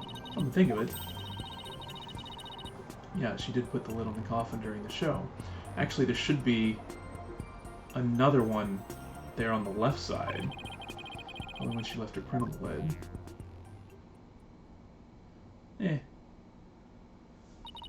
Looks like that's about all the prints we're going to find. Sum everything up. The prints we found belong to the victim, Mr. Reyes, the bunny assistant, Bonnie, and some third unidentified person. Well, that's strange. We didn't see anybody else up there on that stage during the show. So I mean some outsider was up there, somebody unrelated to the show. I guess we can't really say at this point. Well, thank goodness we didn't find any of Trucy's fingerprints, right?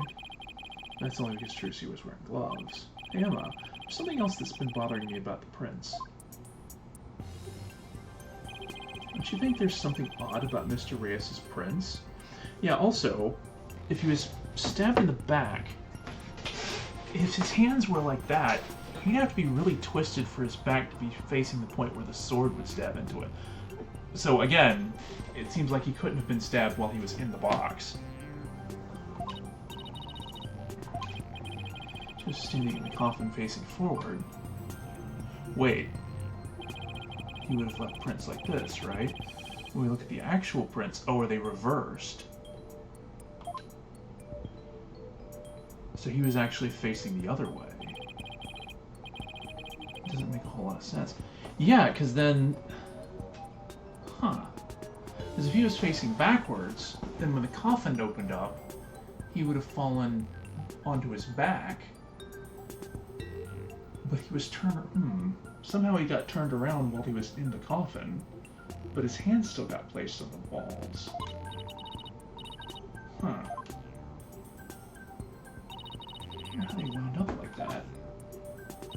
Although, he was actually facing the wrong way at first, but then turned around later.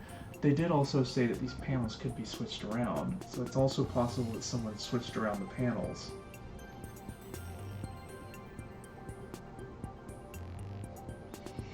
But that still seems wrong. I mean, well, he was actually facing the wrong way to turn around later. No, the coffin is much too small for a guy's size to turn around in. Probably would have been able to manage just maybe a little bit of twisting. It really doesn't make any sense, does it? I might have hit on something major here. So, I mean, the other thing is they mentioned that the left and right ones are interchangeable, or reversible, but I don't know why they would do that, because having him face the front versus the back doesn't... It has to be related to something else, because facing the front or the back of the coffin doesn't affect him getting stabbed, because there's no stab holes in the front or the back, there's only on the sides. Just one more question, Emma. Yeah? What is it? Mr. Reyes was stabbed in the back, right? He was standing in the coffin like this. Yeah. How would that have worked? Alright, that. The lead prosecutor has an explanation, actually. He thought the victim might have tried to dodge the sword as it came into the coffin. So maybe he twisted his body and the sword ended up stabbing in the back. But why would he, if he knew how the sword was going to be stabbed into the coffin, why would he twist his back to it? Why would he not, like, try to flatten himself up against the front or the back of the coffin? Unless that's literally impossible.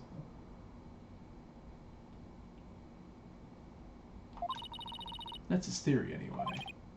Let's see, I guess that sounds... that seems wrong. And again, there would have been blood somewhere on the coffin if that had happened, because, I mean...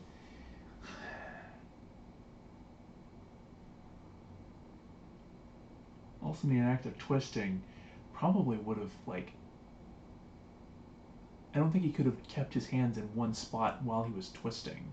Like, his hands would have, like, twisted and touched other spots on the inside. Yeah, something's definitely funky here. Guess that about wraps up our investigation of the stage. Actually, there's still the area behind that curtain. Don't you want to know what's back there? Sure do, but Emma's told us not to move or touch anything, remember?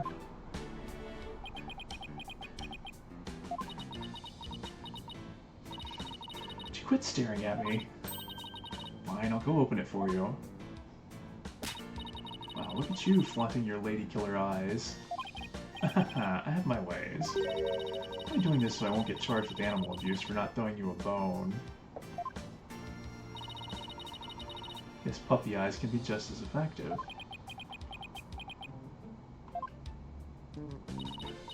Alright, I'll be back.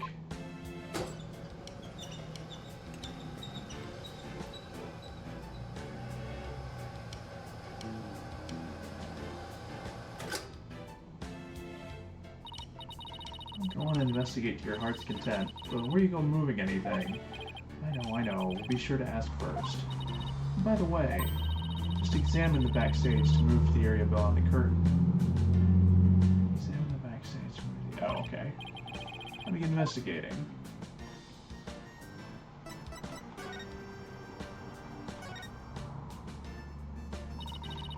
The stage this way kind of breaks the illusion, doesn't it? Goes to show that some things are better left unseen. Listen to you, sounding all grown up and stuff.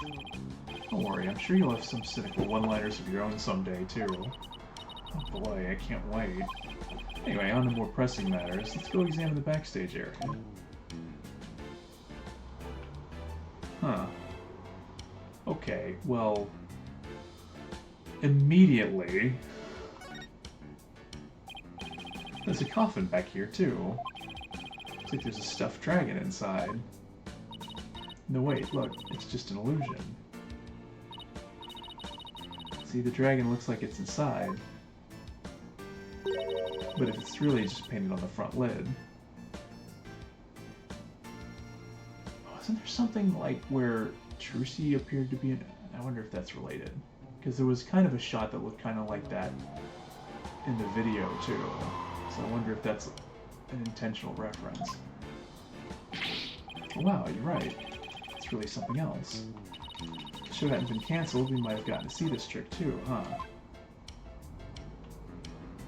Something about this is weird.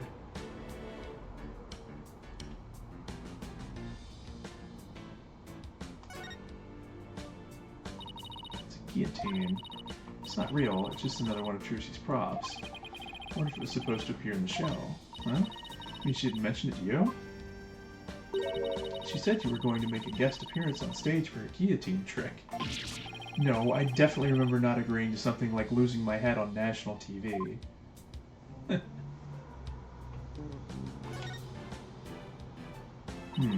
This is a winch. Guessing they used it to pull Mr. Hat up, yeah. Oh look, there are two winches, one back there and one up here. Apparently each winch was rigged up as something different. One Mr. Hat, maybe one to the prop? Dragon set piece, yeah. It's connected to that weird puppet up in the catwalk. Better go check out the catwalk later. Yep, I kind of figured that would be a part of this too. Dustpan, broom, and bucket. Guess they use these to keep the stage tidy. I don't know if that's what this bucket is for, though. This fire. Oh yeah, that's the fire bucket. Fire. I heard the theater owner went out and bought that just for the show. I heard there was going to be a fire trick. He flew to the store to get it. Can a little bucket like this really put out a raging fire? Guessing the owner thought it could. But it doesn't look like it's been used. In fact, the inside is caked with dust. What's the point of even buying the bucket then? And that means nobody actually prepared for the fire trick after all. Yeah, that's...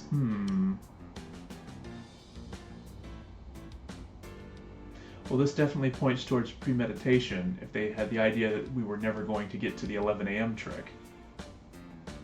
But that would point to someone like...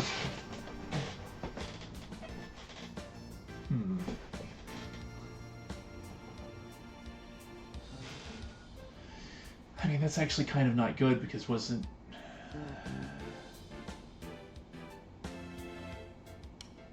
Wait, no, it was... I think it was Bonnie... Wasn't it Bonnie's notes that said to have the bucket ready? So that kind of throws some suspicion on her. Because if she didn't get the bucket ready, she was not expecting... Yeah. Definitely makes her seem suspicious. I have a feeling this might be an important bit of information. Yeah.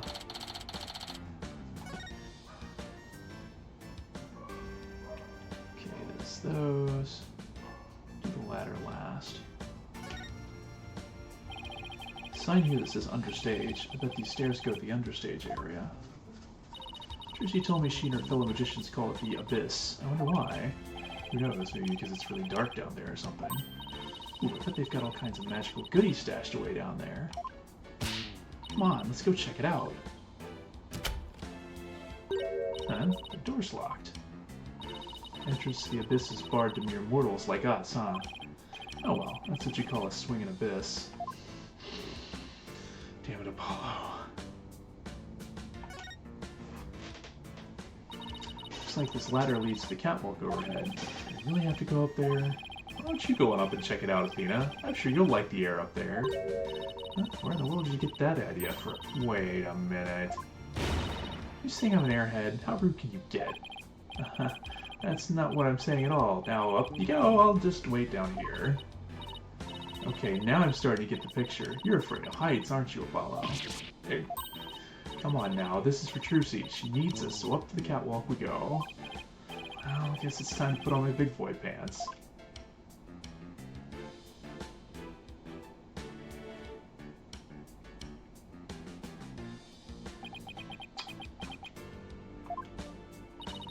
You alright, Apollo? You're white as a sheet. I'm fine. Don't look down, Justice. Don't look down. Those green things over there look like cushions. This one of them was used to absorb the force of impact with Mr. Hat zipped into it. Let's go check it out. Way over there? Oh, there's Mr. Hat. What's that? What do you mean, what's that? It's Mr. Hat! It's attached to a wire. Actually, didn't Trucy say something like... Yeah, they quickly raise him up by wire. No cushion on the catwalk. The stagehands pulled Mr. Hat up and left him here afterwards. The wire attached to his back. Looks like it's connected to one of the winches down below. Mr. Hat's cape is ripped. So something weird happened here. Happened during the show. It's odd. Almost looks like it was slashed with a blade. How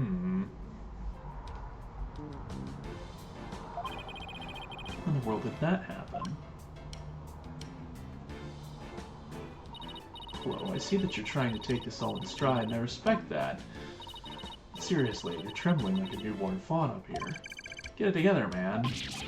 Can't help it. It's a rabbit? Set pieces look like a rabbit and a moon, although they kind of look like they could be a duck and a a what? What do they look like to you, Apollo? The Grim Reaper, and a guy falling to his death. Come on, let's wrap up this investigation before your imagination catches up with you. Alright, so that's those things. Here's the winch, or one of the winches. It's a big pulley.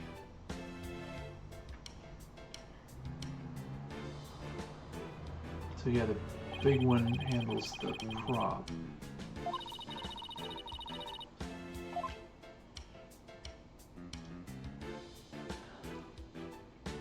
And this is the one Mr. Hat's connected to.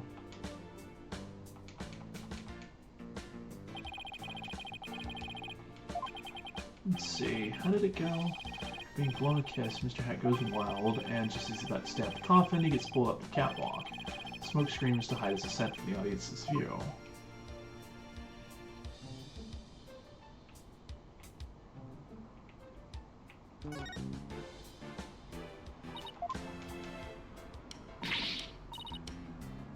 Okay. I was trying to see it, make sure that the line was still completely connected. It looks like it is. Which makes it weird that it just slashed his cape.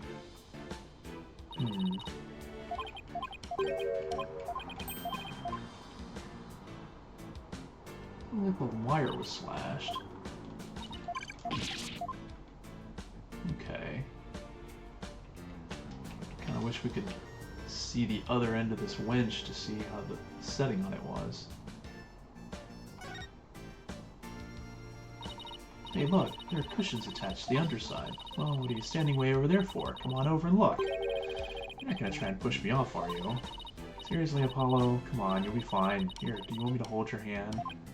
Yes, actually, if you wouldn't mind. It's like you're right.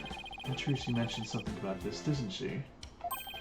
This cushion was supposed to absorb the force of impact when Mr. Hat was pulled up.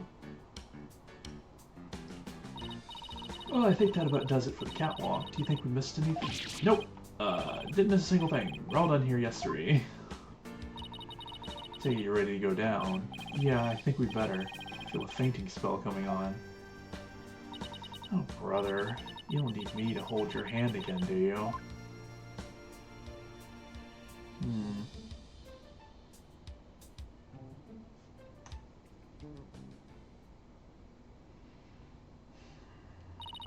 All done? Pretty much. Just one thing. The door to the understage passage was locked. Any way we can get down there? That place? They locked it up as soon as the police finished our investigation down there. If you want to check it out, you'll have to ask a magician. Well, Trucy's at the detention center, so she can't help us. I guess we'll have to look for somebody else from the show. Okay, and I'd better get back to my own investigation. See you around. Too bad about the understage area, but at least we learned a few things. Yeah, like one of your greatest fears. I wasn't talking about that. I meant how all the behind-the-scenes stuff is set up. Let's see. We found out there are 2 winches backstage, right? Mr. Hat was rigged to the first one, and the dragon prop was the second one. So at some point, it didn't look like the wire was cut, so it looked like someone had to have thrown the lever on it to drop it, or rigged up some kind of device to pull the lever. After the body was discovered, the dragon set piece fell to the stage, and the chaos that ensued, the culprit could have switched the rubber sword with the real one. So it looks like the best way to prove Trucy's innocence is to identify the real killer. What a complete and utter mess. This is all great. Just great. The right kid is Bush League, small potatoes, a half-grown has-been. There's somebody on the stage. It's that guy. I should go talk to them.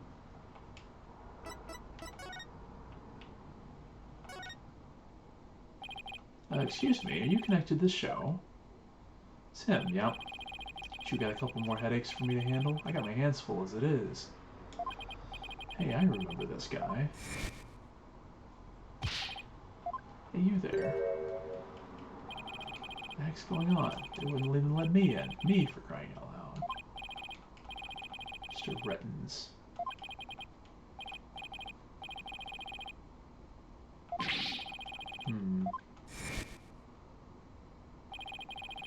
What's going off with the staff in front of the theater? I've never seen you guys before. If I had to guess, I'd say you're not production staff.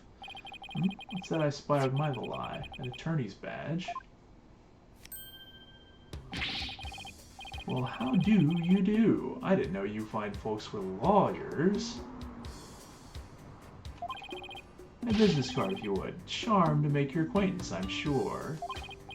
Oh, thank you. So you're from the TV station, I take it? Sharp as a tack you are. I'm the producer of this TV special. All my idea, by the way. Hello, Justice. Trucy Wright's defense attorney. Trucy Wright's...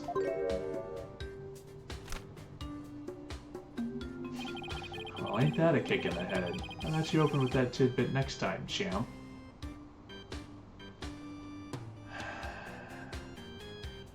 I mean...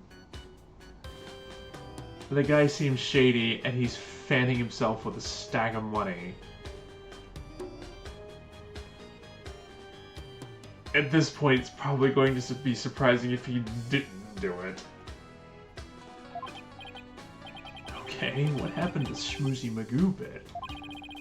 Roger Rettens. Hold the applause, and no autographs, kids. I'm on the clock. Apollo, this guy looks really familiar, but I can't quite... Really, kid? Try this on for size. Hang loose, baby. Hang loose, baby. Apollo, it's the ratings, Raja. Did you pronounce that? Raja? From Take-Two TV. He's huge, crazy huge, like a real famous producer. Really, never heard of him. Seriously, man? What kind of cave did you crawl out of? Roger Rettens, the ratings Raja, titan of the TV screen. Still not ringing a bell? Ain't seen my hit Saturday night talk show at 8 p.m. Eastern, 7 p.m. Central? No, I can't say that I have. Also, aren't they in Japanifornia? Wouldn't that be Pacific time? Blowing my mind, kid. You even know what a TV is? Say it with me. Television. Do you mind if I ask you a few questions about the incident? No. What kind of comeback is that? Grow some backbone, kid. Basically lobbed that one at you. Now hit me with your best barb. Viewers will love that. Come on, you gotta sell it. Sell what? Say something funny for the nice people at home. Go on, hit me with your best shot. My best shot? We're rolling here. Hurry up before they change the channel. Chop chop. Okay, here goes. Just talk the hand. Kapow.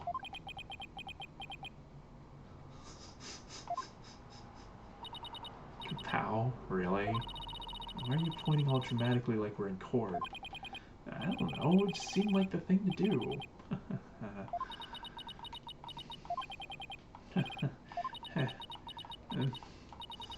Apollo. Oof. That's going in the cringe reel for sure. I think we can all agree that was a mistake. If I choked any harder, I'd need a Heimlich maneuver. I blame myself, really. Should have known better than to waste good film on a nobody. So, you want an exclusive or what?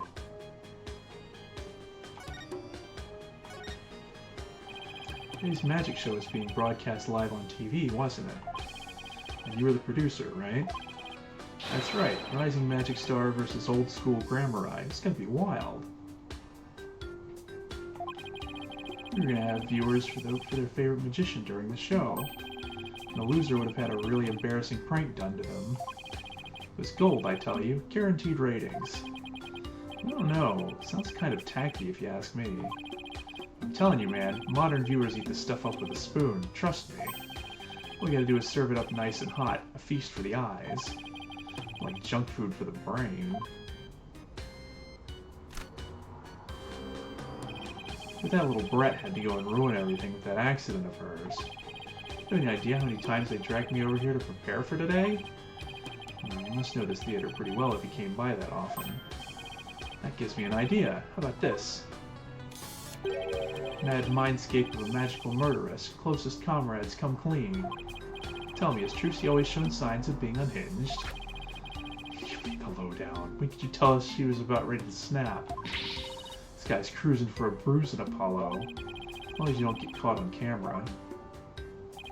Truth be told, I'm not surprised about the way things turned out. Magicians are pretty much the dregs of society, am I right? Wow, a jerk. What's that supposed to mean? Magicians are all a bunch of good-for-nothings, if you ask me. Con artists and thieves is what they are. They trick people and take their money. Coming from you, that's rich, pal. Magic tricks aren't the same as con jobs, you know. That's right. The people watching never feel like they've been cheated. Lawyers spout hypocritical nonsense. Big surprise there, lol. And post. Oh boy. The Grammarize are all criminals. It's in their blood. Trucy right ain't no different. Alright, buddy. Girl is no good. She may look all sweet and innocent, but she's a stone-cold killer.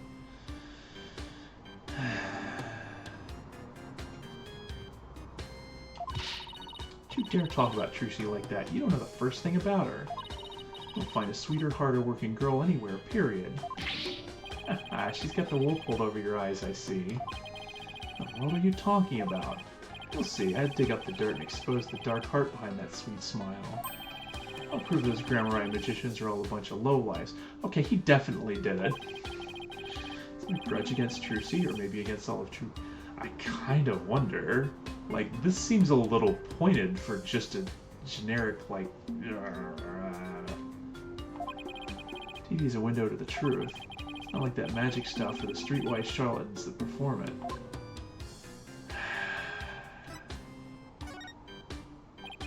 What are you doing at the time of the incident? Shooting a show in the station studio. Got a whole bunch of girls in bikinis wrestle each other for the camera. So you didn't see the accident as it actually happened. That's right, that's why I was shocked when I first got here. So he didn't hear about the accident until he arrived, huh? I'm guessing what you really want to know is whether or not I have an alibi, am I right? The staff at the TV studio can vouch for me. I'd go there and ask them yourself. And give them my card and they'll let you in. So you have an alibi, huh? Good to know. I mean, that is going to be pretty difficult if he was in another studio at the time. And especially since it seemed like he wasn't able to get into the building at first. Crying shame, I tell you. It's supposed to be a fun, lighthearted program turned into this sorry affair. I have to sell it to news outlets all over the world if I'm going to make my money back. Trucy Wright will make her debut alright, not as a magician, but as a criminal. It's my duty to report it. Can't let a tragedy like this... More like, can't let a tragedy not get exploited, is what he's really saying. If she gets off somehow, I'll make sure she never walks this guy. We won't let that happen. We won't let you do that to her. We're going to prove her innocence in court. Listen to you acting all high and mighty. You're just another money grubber. Now you lawyers do things. You'll stop at nothing to win. Okay, she works for the same agency as us. So it's not like we're even going to be paid for this. We're going to get paid in free magic shows and maybe a bowl of noodles. Beg your pardon? You win your trials, you get fat stacks, right? Is money really all you can... Buddy! Honey, listen. Enough about you. I'm all about going after Trucy now. I won't stop until she's behind bars. That's how we in the media dish out justice. Yeah, he definitely did it because he's trying to profit off of it. When you get to court, my expose is going to take you down. But if I have anything to say about it, well, gotta get back to the station. Hang loose, baby. Looks like the prosecution won't be our only opponent this time. No way we're gonna let that guy have his way either. That's right. Okay, we're done with this stage, so let's go someplace else. Still wish we could check out that understage passage. What else can we investigate right now?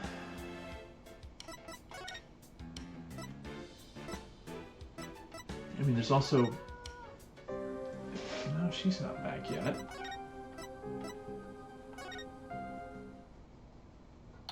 Anybody else in here?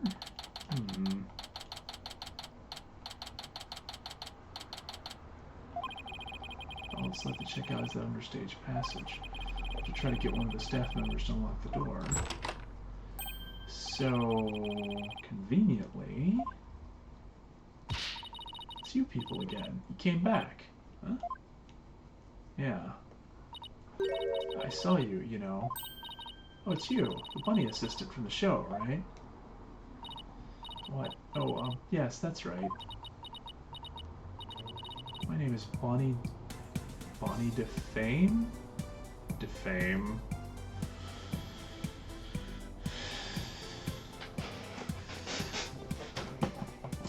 Okay. I feel like we've got two potential suspects here. They were talking to us earlier. Performing magic is like walking a tightrope. There's always an element of danger. A mistake can even cost you your life, you know. Maybe she'll make it across today. What do you mean by that exactly? You know, nothing. Yeah, if you'll excuse me. Yeah, she's also pretty suspicious. Some pretty strange things then. So you take it. You took something from our dressing room. The bunny, that teleportation trick you did was amazing. Fantastic. Well, thank you. What you did, stealing, is what other kinds of magic tricks can you do? Me? Oh, well, how about this? Tiny bunny. Splendido. Yeah, I think Bunny's trying to say something to us. She is? Thank you, Mr. Thief. Thief? I saw you. I saw you take that notebook. Please don't take things from our dressing room. Huh? So it's true what they say. Thieves really do return to the scene of the crime, don't they? Thieves? I thought it was just arsonists in real life. I guess that means she really saw us, huh? I bet this looks pretty bad. Yep. Trucy asked us to retrieve it for her. If you return what you stole right now, I won't call the police. Oh boy. Got it all wrong. We're Trucy's lawyers. She asked us to bring the notebook to her. To Trucy's lawyers? Oh, I'm so sorry I called you thieves. If you really thought we were thieves, why were you still doing magic tricks for us? I can't help it. Whenever anybody asks, I just can't bring myself to refuse. Does that mean she's a real people person, or that she aims to please a little too hard? In that case, can you tell us the secret to your teleportation trick? Well, I don't know if I should.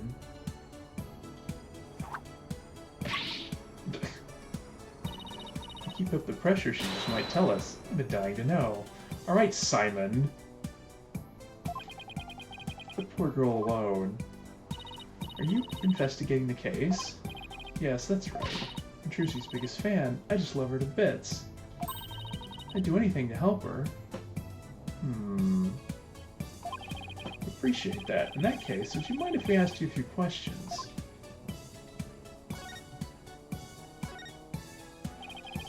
You're a magician, right, Bonnie? That's right. My specialties are teleportation and this little trick right here.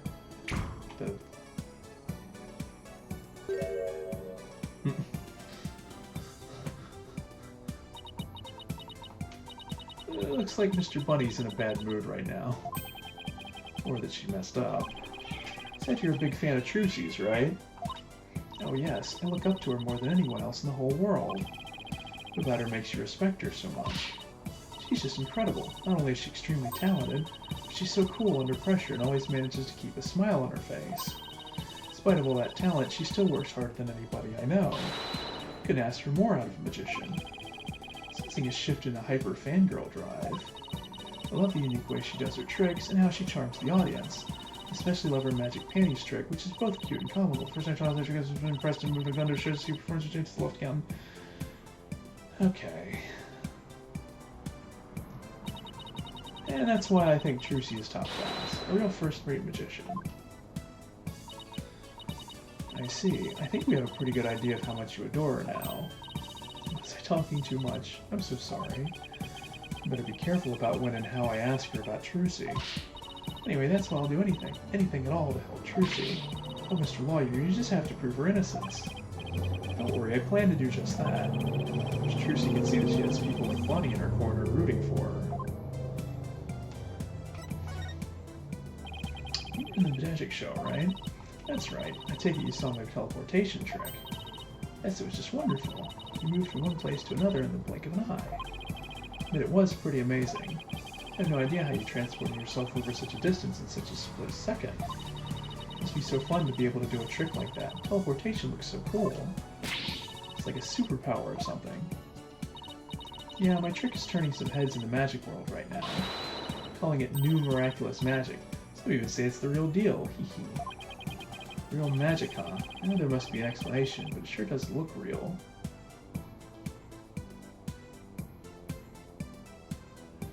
I mean...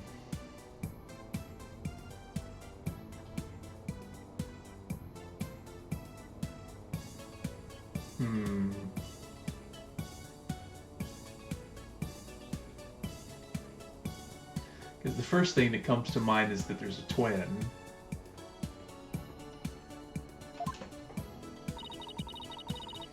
So if there's a second person running around, that definitely throws in some more suspicions. You'll never figure it out. I was performing perfectly.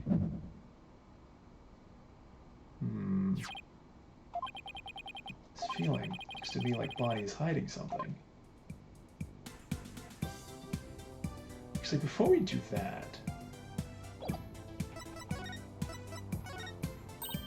Oh, what is that? Some kind of new map? Oh, never mind. It's actually case evidence. No, sorry, I'm afraid I can't be of much help then. Been a fan of Troop Gramorai for a really long time. Is Troop Gramorai really as amazing at magic as people say? Oh yes, of course. Magnify Gramorai's unique and wonderful tricks kept his audience mesmerized. He crafted so many rare and special tricks, things I could never come up with. Okay. And that's why I think Troop Gramorai is truly a legendary group of magicians. Oh boy. Oh yes, wow, very, very interesting. I see. Can't believe she dozed off halfway through Bonnie's history lesson. No, wait, I can.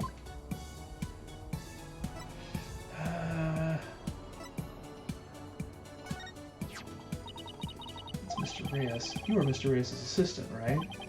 Did he teach you any tricks? A few, yes, but he once said to me, your magic isn't strong enough yet. You would have a difficult time transforming into a dragon at this time. What was all that supposed to mean? Mr. Reyes always stayed in character even when he wasn't on stage. It made it kind of difficult to talk with him sometimes. Sounds like he was a rather quirky guy.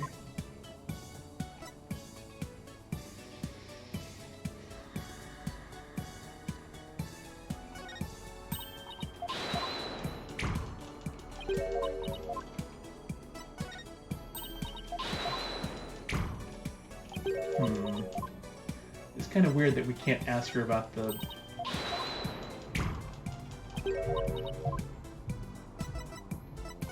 What the heck? I'm sorry I accused you of stealing earlier. Did you think we were some random fans who had snuck into your dressing room? No, your flashy red and yellow get-ups had me thinking you're some new comedy duo. Comedy duo? I thought you were polishing your old married couple routine while you were poking around. Old married couple routine? Is it... How old is she? No, she's the same age as Athena. I guess I'd better keep my badge handy at all times. Alright.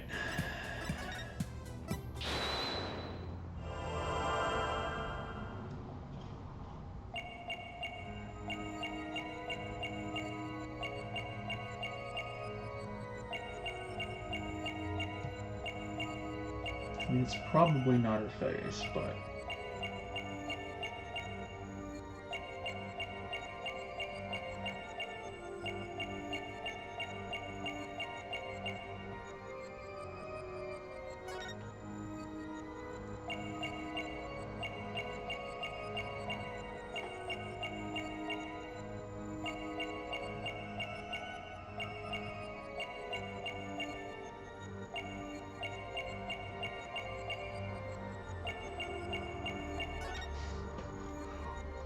Okay, that's actually kind of hilarious.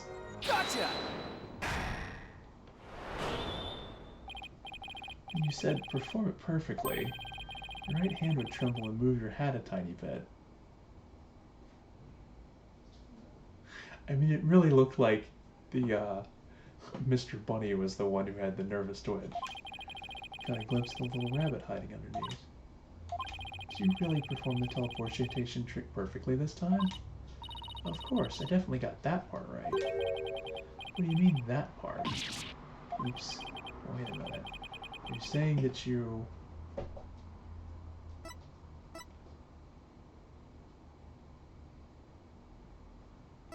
picked the wrong career.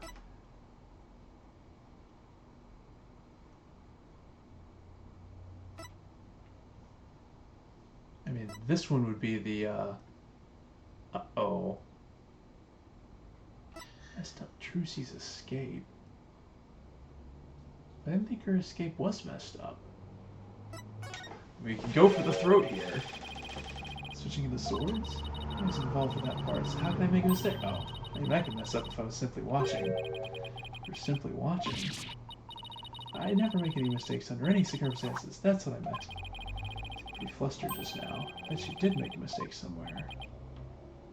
That you picked the wrong... Okay. You regret ever choosing to become a magician? That way you perform your job with such a forced smile on your face. To hide your true feelings of regret? What? You feel like you made a mistake in your choice of career. How can you even say that to me? I became a magician because I looked up to Trucy and wanted to be like her. Never regret that decision. Are you sure? Maybe you're the one in the wrong line of work, Mr. Long. Ouch. What you messed up wasn't the teleportation trick, then. Okay. I performed the teleportation trick flawlessly. What about Trucy's escape trick after that? Did you make some kind of mistake during that? Oh, or, well... Did you? You see, did you or didn't you?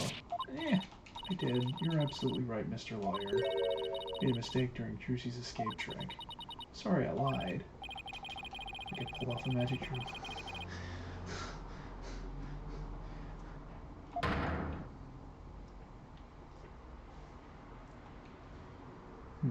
What's this about?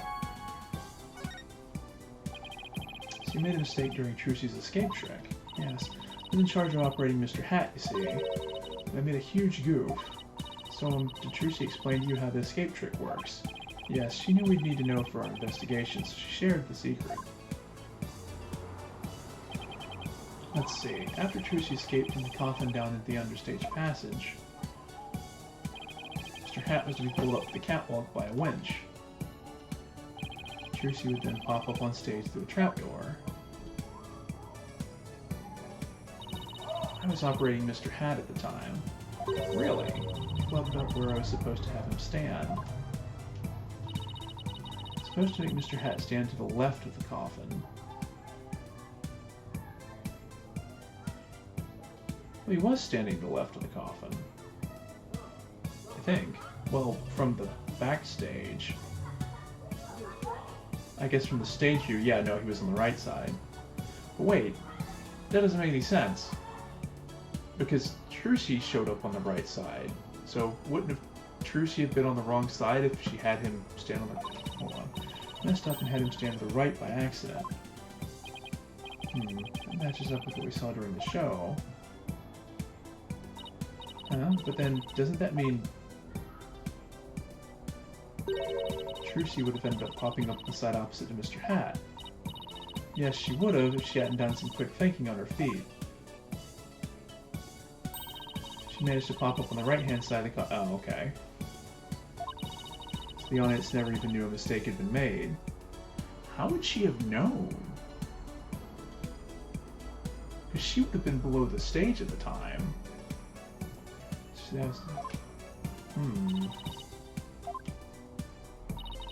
Mistake caused her so much trouble.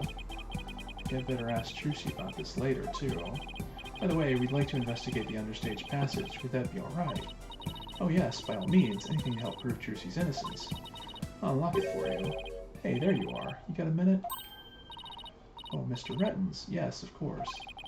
Not you, Bunny. The lawyers. They're the ones I want to see. You have business with us?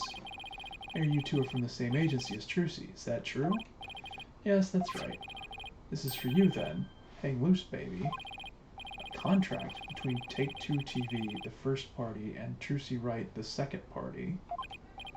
If, through the fault of the second party, the show must be cancelled in part or in full, the second party will pay $3 million as compensation to the first party?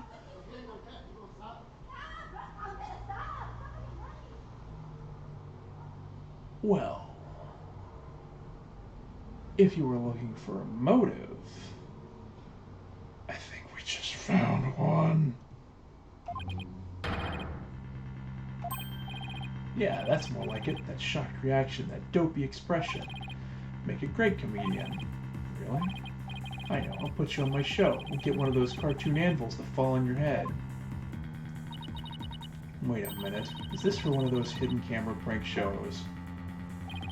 You wish. That's an official contract. See for yourselves. You're the lawyers, after all. You should know one when you see one, right? He's right. It's all signed and everything. You better make sure your agency pays what Trucy owes me, in full. Are you kidding me? The Right Anything agency doesn't have that kind of money. I guess you're gonna have to go fishing for some. I can see it now. Craziest catch, legend of the seasick lawyers. Fishing on the high seas? No thanks, I can't even swim. Objection. What kind of ridiculous, low-down, unfair, one-sided contract is this? Hey now, there's nothing ridiculous here. It's all perfectly legit. It's got her signature on it, see?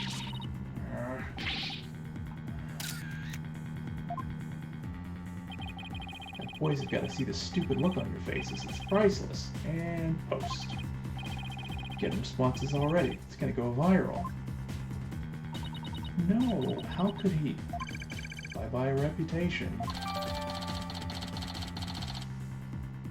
Liability for compensation. Ain't seen nothing yet, baby. Gonna drive True Grammari and everybody associated with it into the ground. Serves you right for getting involved with the Grammaris. What's this grudge you have against the Grammaris, anyway? Huh? What are you talking about? Stress is making you paranoid, champ. Come on, Bonnie, we have more filming to do. Oh, yes, sir. Excuse me, Mr. Lawyer. Program broadcasting rights to the first party. The second party, the show must be canceled part or full. The second party will pay $3 million. Why would she sign a contract like this? This seems awful. She can't afford this.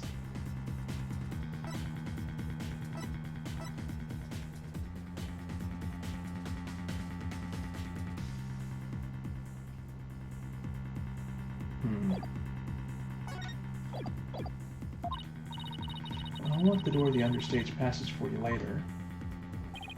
Later, lawyers. Hang loose, baby.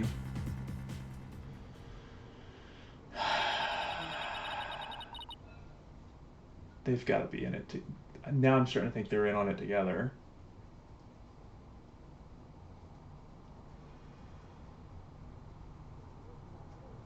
Why would Trucy sign a contract like this? Why did all of this have to happen when Mr. Wright isn't here? I have to come back for the understage later. Let's go hear Trucy's side of the story. Oh, man. And they're going to be understage, who knows, doing who knows what. which means my only chance is if Emma's investigation has a record of what they saw and can point out some differences if anything gets changed.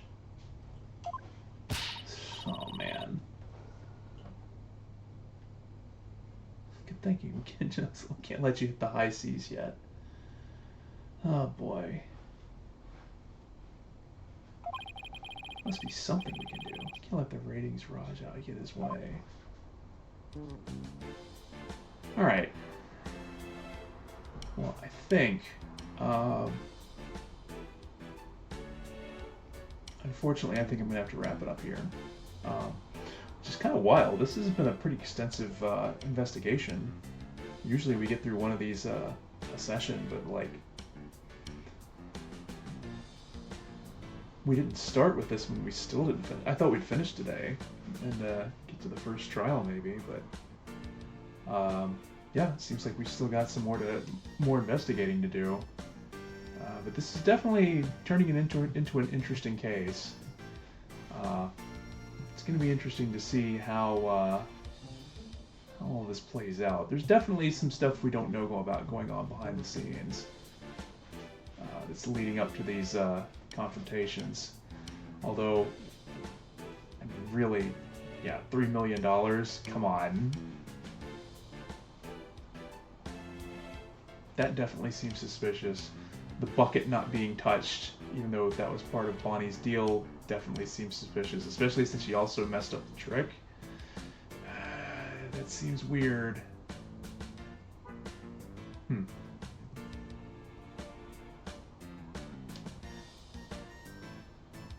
Because then, wasn't that also the side that the sword box was on?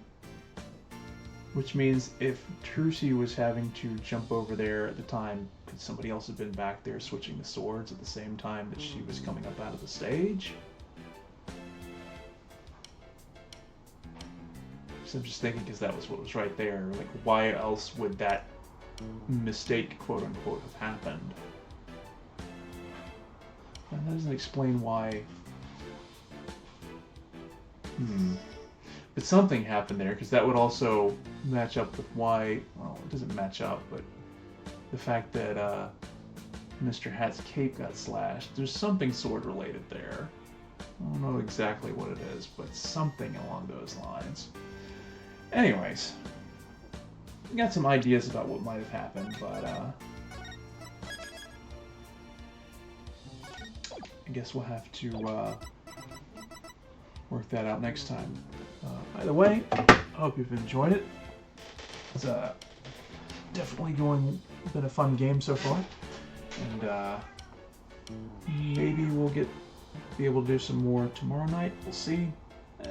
But either way, hope you enjoyed it, and have a good evening. And catch you later.